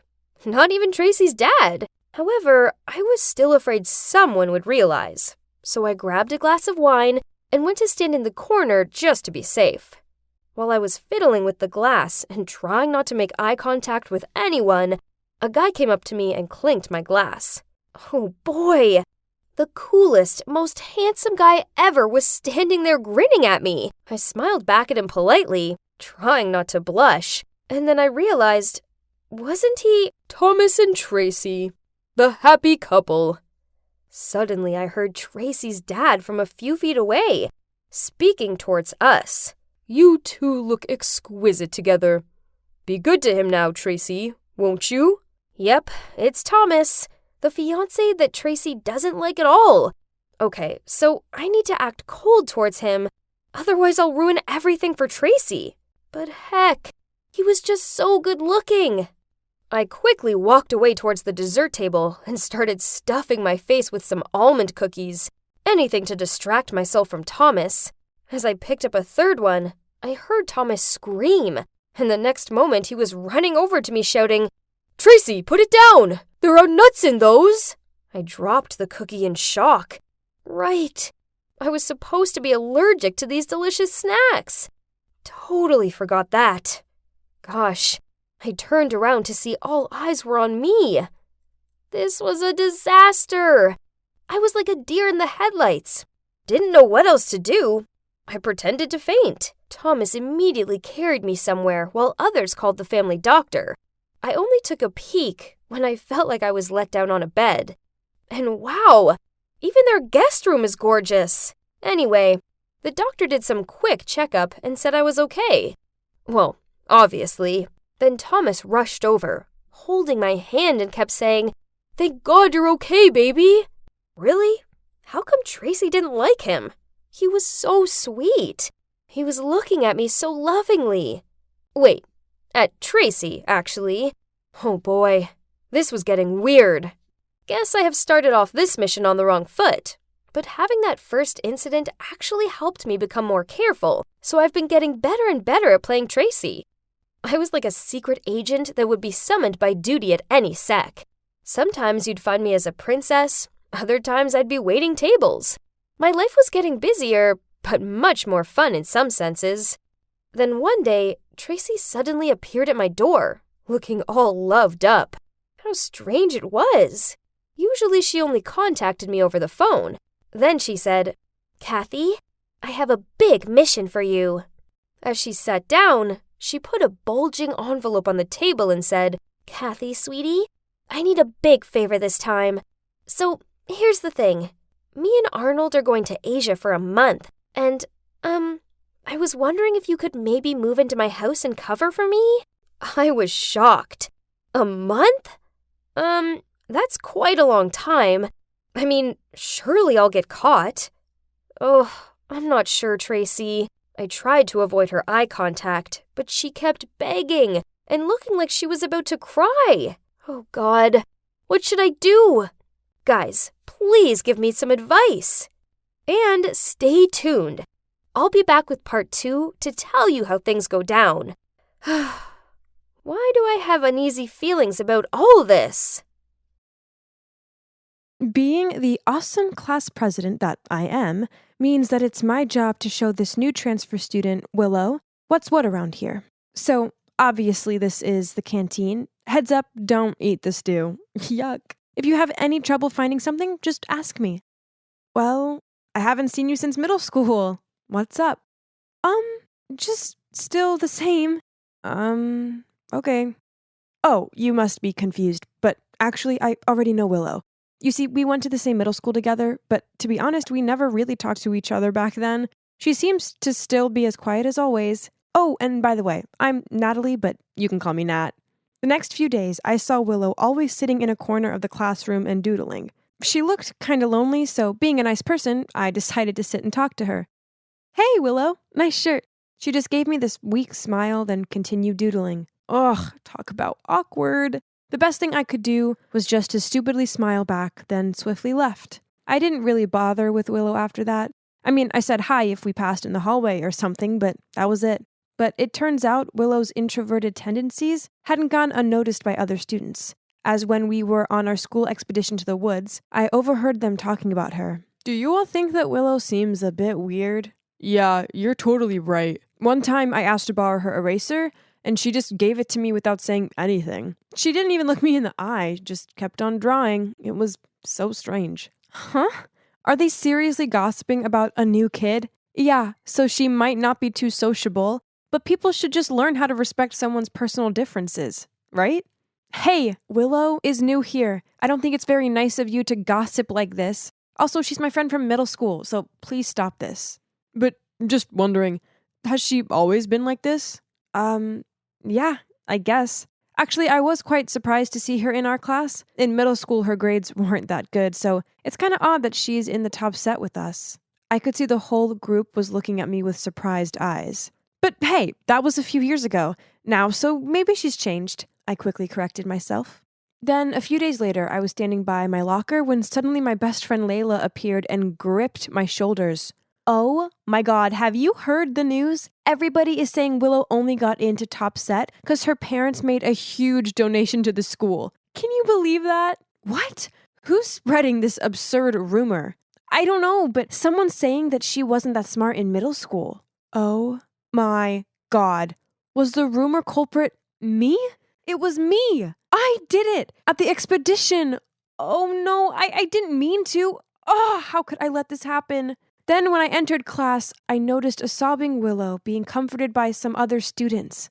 I felt horrible, so I also went over to her and tried to cheer her up. Don't worry about it, Willow. Everyone knows this rumor is a lie. Why would anyone do such a thing? I mean, I just transferred here. Who would hate me so much to say something so mean? Oh man, I sure felt guilty. Oh, could things get any worse? Yeah, turns out they can. As after class, Miss Holmes suddenly asked me and Willow to stay behind. Oh no. Did she know I was the one who started the Willow rumor? I sat there, sweating like a turkey at Thanksgiving, waiting for Miss Holmes to bust me. But then, to my surprise, she said, Nat, please, can you help me get to the bottom of this horrible rumor? Phew, what a relief. But at the same time, I was freaking out. How was I supposed to catch the person responsible when I was the one who started the rumor?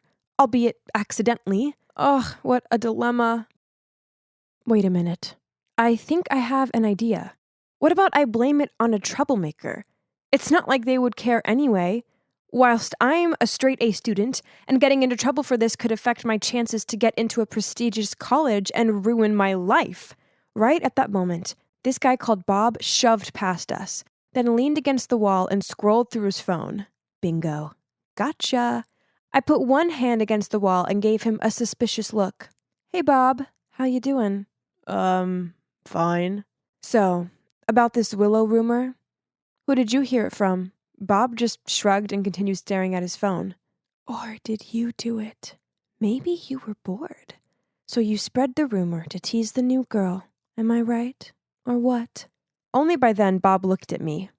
What? Are you crazy? I don't know this Willow girl. Besides, I was off all last week sick. Now leave me alone. Oh man, this was a massive fail. Now what should I do? I needed a minute to think.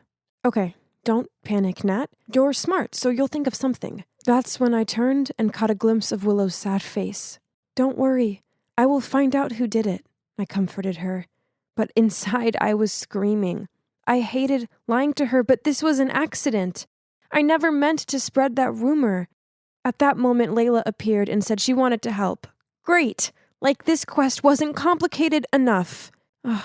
Layla told us that she heard the rumor from this nerd Ben. So we all tracked him down and asked him. But he heard it from some other dude, and it went on until a girl said that she heard it from Ashley. That's when I remembered that Ashley was on the talking group in the expedition. Oh no. I had to stop this encounter between us. So when they spotted Ashley, I started making weird noises and made out I had a stomachache. They were still going to her, so I had to scream loudly like I was in labor. In the medical room, I continued screaming as if I was in a lot of pain. The nurses diagnosed that it might be appendix pain, so I immediately needed to be transferred to the hospital.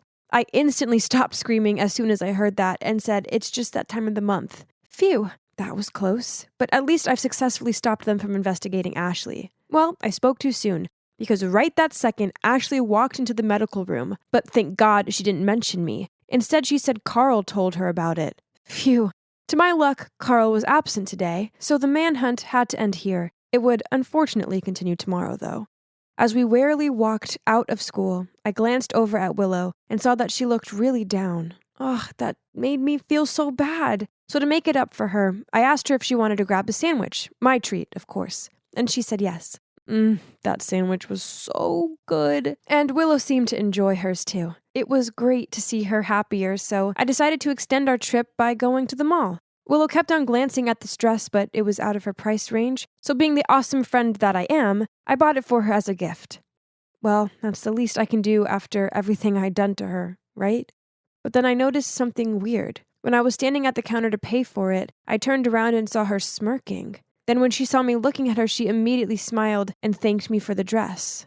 Huh, so strange. The next day, the rumor scavenger hunt continued. Ugh. We cornered Carl and questioned him, but he couldn't remember where he heard it from. Layla asked him to think carefully, and he just shrugged and said he had no idea. Layla got suspicious, so she immediately reported him to the principal's office. I didn't even have a chance to stop her.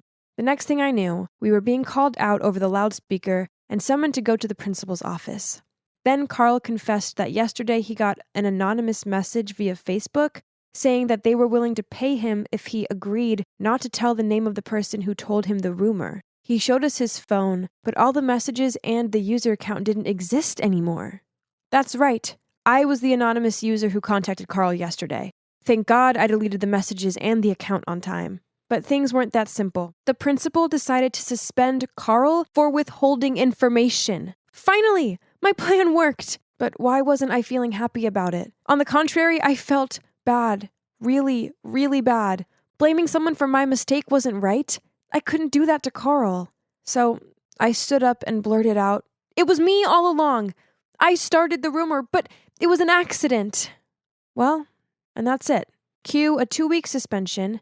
Now Willow is refusing to hear my apology, and everyone else thinks I'm some villain. Only Layla has stuck by my side and remained adamant there was more to the story. Then, a few days later, when I was trying to curb my boredom with potato chips and a Love is Blind marathon, Layla came by and told me the shocking news. There may be a chance that I wasn't the person who spread the rumor about Willow. The thing is, Layla continued asking around school and ended up with a girl named Rosa, who had a reputation for gossiping. Rosa told Layla that she was in the bathroom when suddenly a girl in the cabin next to her started telling her about the rumor. Rosa found it odd, so she bent down to see who it was, but the only thing she could see was a pair of pink Nike Air Force One. Then Layla asked me, "You know who always wears those, right?" I nodded. "But objectively, there could be other girls who own the same shoes, correct?" Fortunately, Rosa also noticed an important detail that will help us close the case. The right shoe has a tear mark. I checked our suspects' shoes, and they match. So we finally knew who really did it. We just needed a plan to trap them. The next day, we called Willow to meet us at a cafe and told her that we found the real culprit. But when Willow arrived, she immediately got mad and yelled at me. "Stop blaming it on somebody else. Maybe the person heard you when you were speaking about me during the expedition trip." As soon as Willow said that, Layla and I immediately looked at each other and grinned. "What's so funny?" "I never told you that I spread the rumor at the expedition. I didn't even tell the principal. I only confessed that I was the one who said it. That's all." Willow looked shocked. Then we told her about Rosa and how she saw Willow's shoes, so Willow couldn't deny it anymore. "Okay, it was me. I've never liked you, and you think you're so perfect. So at the expedition, when I overheard you talking about me like that, it made me so mad that I came up with the idea to spread the rumor about myself and then blame it on you. So you'd look like a horrible person and I'd get people's sympathy. A genius plan, right?" Oh my. Who would have thought that the victim herself was actually the one who did the crime? Layla got so mad that she immediately wanted to report Willow to the principal, but I stopped her. I realized that it was partly my fault too. If I hadn't told people anything about Willow, then this never would have happened. So, well, after that, Willow and I stopped talking to each other. Actually, if I see her in the hallway, I'll purposefully walk the other way. But anyway, thanks to this incident, I learned some valuable lessons. Never, ever gossip, as it's just not worth it. And also, choose your friends wisely.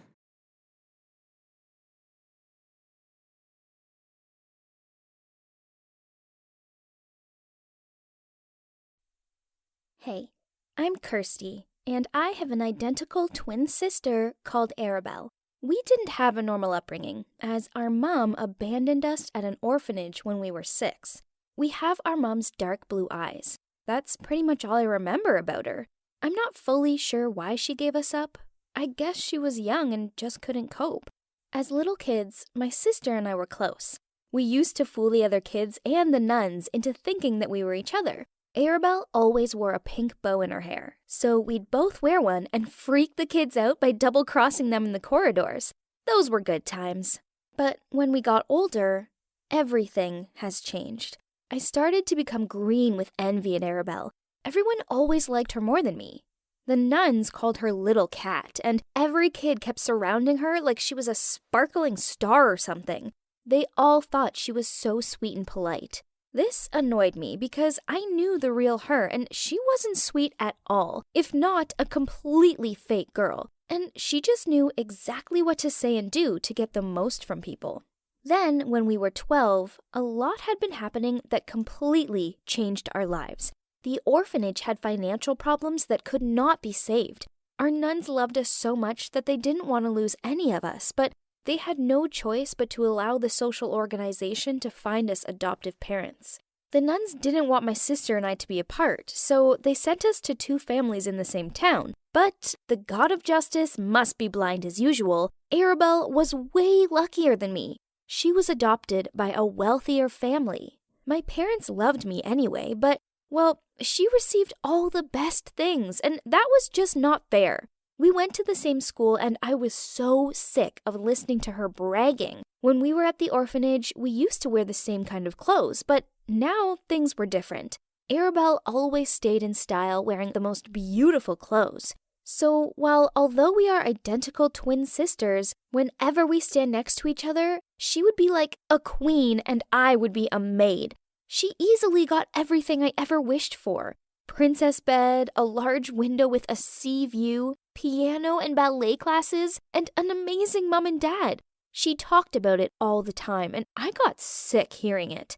It seemed like all of the greatest things were not enough for her. She didn't appreciate what they gave her and just always wanted more. If I were her, I would enjoy that dream life with gratitude and respect everything I got. Life was so unfair. Why did Arabelle always have the best while a girl like me was suffering from the day I was born? Adopting one part of a twin made our 2 new families close. My new family was always visiting Arabelle's big house for barbecues and nice dinners. To be honest, I did not want to go there at all. It was not a simple family meeting. It was just an event for her to show up. Her parents were so nice, and just by looking at the way they treated her, I could tell that they loved her so much. They often patted her head and called her puppy. Arabelle acted all sweet. Then, behind their backs, she said this nickname made her feel sick, as she wasn't 5. No one seemed to realize the truth. Arabelle was absolutely not as cute as they ever thought. She actually was kind of insolent, haughty, boastful girl, and most of all, she was a fake.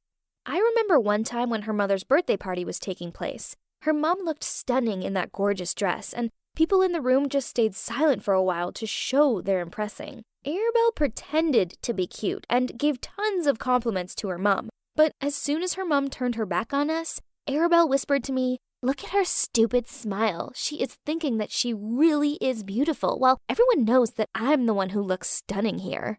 I was so sick of her double life. She was so lucky living that great life, but she had no appreciation for what she already had. And she was so fake. One time, I tried to unmask her true colors. I tried to tell my parents and our mutual friend about how she'd acted behind their backs, but they never believed me and just told me to stop being mean and selfish. They didn't understand a thing about her real version and even scolded me. I was the one who deserved that life, not that fake loser girl. That was when I decided to make a bigger plan. I wanted to replace Arabelle and live her life. I started staring at her work and copied her handwriting. I practiced imitating her voice. We sounded pretty similar, so this was easy. I secretly followed her and her lame friends at school so that I could learn all about their hobbies and habits. But my family was not as wealthy as theirs. I could only stand outside the restaurant, the clothing store, or the cinema. Watching Arabelle enjoy the good life just made my determination grow. When our families met up, I made an effort to get to know her parents more. Her mom likes playing the piano, and her dad likes taking care of his bonsai trees. Her mom can't eat seafood, and her dad is allergic to peanut butter. I jotted down every little detail about her life in my planning book. There were a lot of things I needed to learn until I was fully confident that I could become a second Arabelle and successfully replace her. But then something suddenly happened that made me speed up my plan. This boy called Milo I liked at school started flirting with my sister. And she flirted back. She knew I liked him, but this didn't stop her from agreeing to go on a date with him. She was such a demon. At this point, I couldn't stand her walking around and stealing all the best things I've ever wanted in my life. I had a plan. Back when I was in the orphanage, there was a man who often came to us and said impolitely to the nuns that they should sell him some children to solve their financial worries. Of course, the nuns refused him and kicked him out. He continued to come over a couple of times, and once he gave us his phone number, saying that if any of us got into trouble, we could find him. Then the nun showed up and threatened to call the cops. Well, that was the last time I saw him.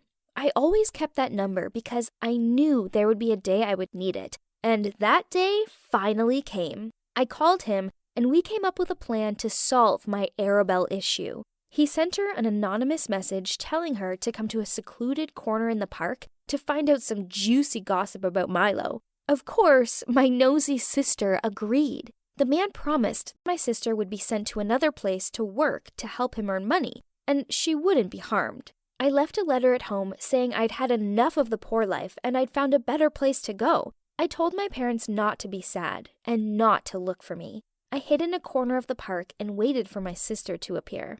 Then, when they took her, I could easily hop into her life and replace her. There would be no more Kirsty anymore, as I would perfectly be back as Arabelle. Well, the better version of her. Suddenly, I saw a black car stop in the distance. 2 tattooed guys got out of the car. I could see guns in their back. They stopped for a moment to wet a hanky with some liquid thing. This didn't feel right.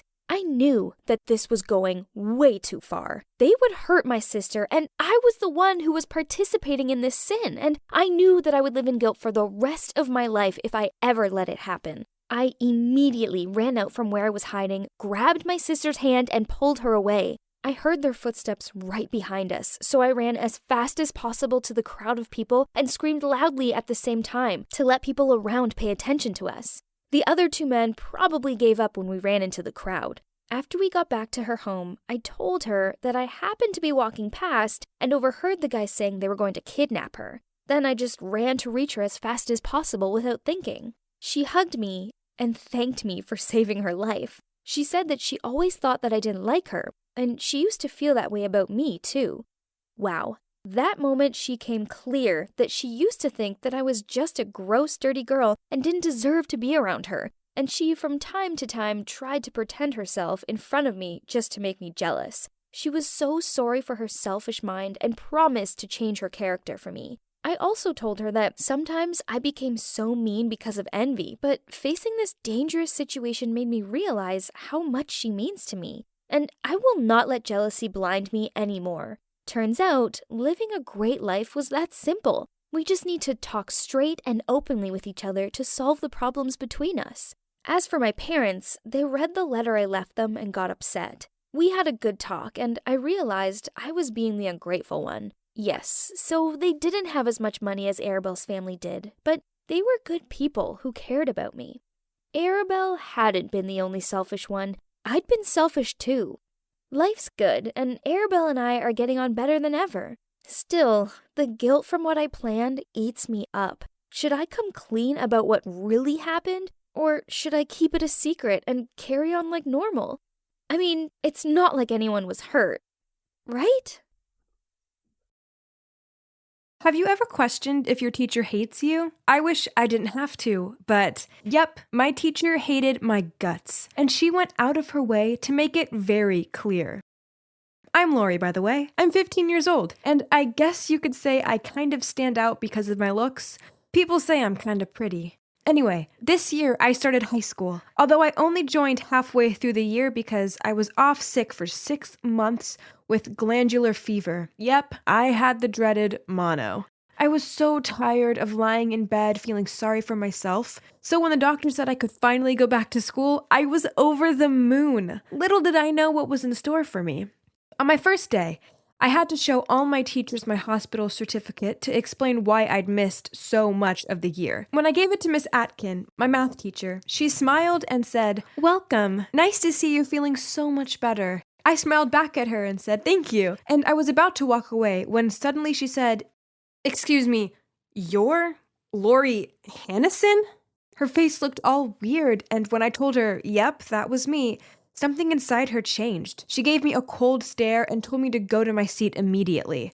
I was confused a little bit about her attitude, but then I moved on from it. The most important thing was how I could catch up with my class. After missing 6 months of math, I was super behind and couldn't understand anything. My mom had to hire a tutor for me, and he was such a good teacher. Only after 3 months, I finally caught up with them. I had a notebook from our sessions with lots of notes inside, and whenever I couldn't remember something, I'd just look at it. Well, one day, I had it on my desk at school, and Miss Atkin caught me seeing my notes. She marched towards me, grabbed it, and slammed it down in front of me. She was so angry and got right up in my face and said, "Never, ever bring another teacher's notes to my class. Do you hear me?" As she said that, a little bit of spit flew out of her mouth and landed on my nose. I was horrified. Why was she so angry at me? It kinda scared me, and I thought maybe she was just angry because I wasn't as good at math as everyone else. After that, I didn't dare bring my notebook to class, but sometimes I still struggled, so I'd ask my friend who sat nearby to help me. Miss Atkin always caught me asking her and would put me in detention. One time I just sneezed too loud and she gave me detention. I mean, can you even believe? It annoyed me so much that I started to rebel. I'd often fall asleep in her class, and I seriously lost all motivation to do well. And that's not all. One day, I wore a new dress to class, and I swear I looked exactly like all the other girls at school. But Miss Atkin publicly embarrassed me by making me stand up in front of everyone, then said, "Girls and boys, Lori is a fine example of someone who pays more attention to what she wears than to studying. Don't be like Lori." I could feel myself blushing, and I wanted to cry. She was deliberately being mean to me, and I had no idea why. I was not that kind of girl. I normally loved studying, and I didn't care about clothes and shoes at all. I couldn't say anything, though, because if I spoke back to her, she'd give me a worse grade. What made it all even worse was that she was also the cheerleading coach, and she had her pack of cheerleaders following her around everywhere.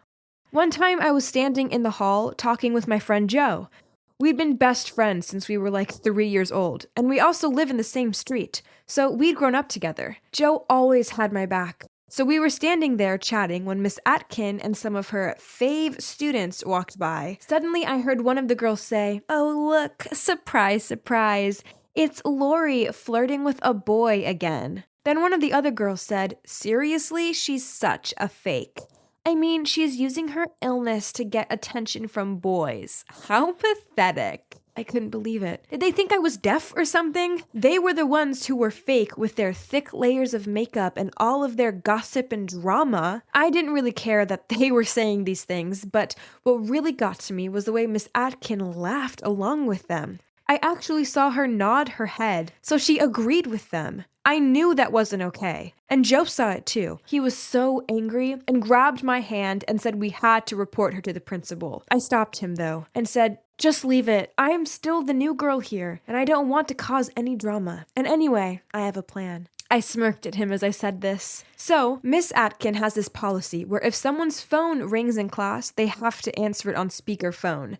And that policy includes her, too. So that day, I pretended to bump into her as she entered the class and watched as her phone dropped out of her hands. I quickly picked it up and apologized for being so clumsy, but at the same time, I unmuted it when she wasn't looking. Easy peasy. You see, I'd arranged for Joe to call her. This was going to be hilarious. Sure enough, 5 minutes later, her phone started ringing loudly. Her ringtone was Beyoncé's Single Ladies, and everyone burst out laughing. She freaked out and quickly grabbed her phone to cancel it. But Joe was persistent. He just kept calling, and everyone in class reminded her of the policy, so she had no choice but to answer it. Well, just wait for this. She answered, and suddenly Joe's voice filled the room. But he'd put on a funny accent to make himself sound older. "Honey, don't forget about our secret date at our favorite hotel tonight." Miss Atkin looked like she wanted to die. She said, "Who is this? I don't know you." Then Joe said, "Come on, baby, what's up? Is your husband there?" Miss Atkin was now visibly shaking and said, "You've got the wrong number." but Joe wouldn't stop. Aw, you're so cute. I'll see you tonight, baby. Get ready for a fun night. Wink, wink. At that, Miss Atkin hung up and the whole class was just deathly silent. I had to bite my tongue to stop myself from laughing. Joe had really outdone himself. However, I hadn't exactly thought it all through, because a couple of days later, Joe and I were about to walk home when he got called into the principal's office. I went with him, but they wouldn't let me in. I could see Miss Atkin in the room along with the principal and Joe. She'd somehow found out that it was Joe who'd called her, and now the principal said that Joe would be expelled and that his parents would need to come in for a meeting the following day. Oh my God, this was all my fault. When he came out, I rushed over and started apologizing, but Joe said, "Don't worry, I did it, so I'll take the responsibility." I was beside myself with guilt. I just kept saying, "Joe, no, this is my fault. I'm the one who should be expelled." But Joe wouldn't even listen to me. Well, that evening I told my parents the whole story. I was crying as I told them, and obviously they were angry, but they were also supportive. The next day, Joe's parents came for their meeting. The principal was there, and the school board, and of course, Miss Atkin. Luckily, my parents arrived just in time to interrupt the meeting, and we burst into the room. We told them the truth, how I'd been so ill and had to get a tutor, and that's why I carry that notebook. Then how Miss Atkin had treated me so badly and been so rude to me the whole time. I told them the phone call incident had been my fault and that Joe had just wanted to help me. Suddenly, Miss Atkin stood up and pointed at me and said, "I knew it was you. You spoiled brat. You should be expelled." What happened next was crazy. My mom jumped up and said, "How dare you speak to my daughter like that? You hate her because she's my daughter. Get over it, Angela. It's been years." Well, Miss Atkin ran towards my mom and said, "You're a horrible woman, and so is your daughter. You deserve each other." She was about to grab my mom, but my dad jumped up and stopped her. I didn't understand what was happening. Everyone was so shocked. The principal looked so puzzled. Then he told us all to go home and calm down. When we got home, my mom sat me down and said, "If you're being mistreated, you need to tell us. Don't suffer it out alone, okay?"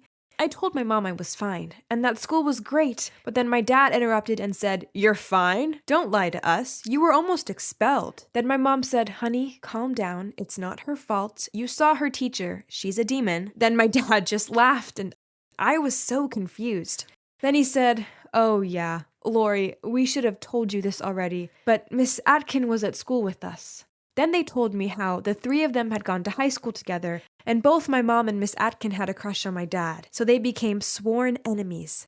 They fought all the time, and Miss Atkin had been expelled from school because of my mom. Of course, my dad hadn't known all of that back then, and he'd fallen in love with my mom. Wow, now I understand the real reason Miss Atkin treated me like that. She was obviously still angry at my mom, and when she'd seen my name, she hadn't been able to control her anger anymore, and she'd just released it all on me. My mom said, "Lori, you look exactly like me in high school. Because I was pretty, so many people were jealous."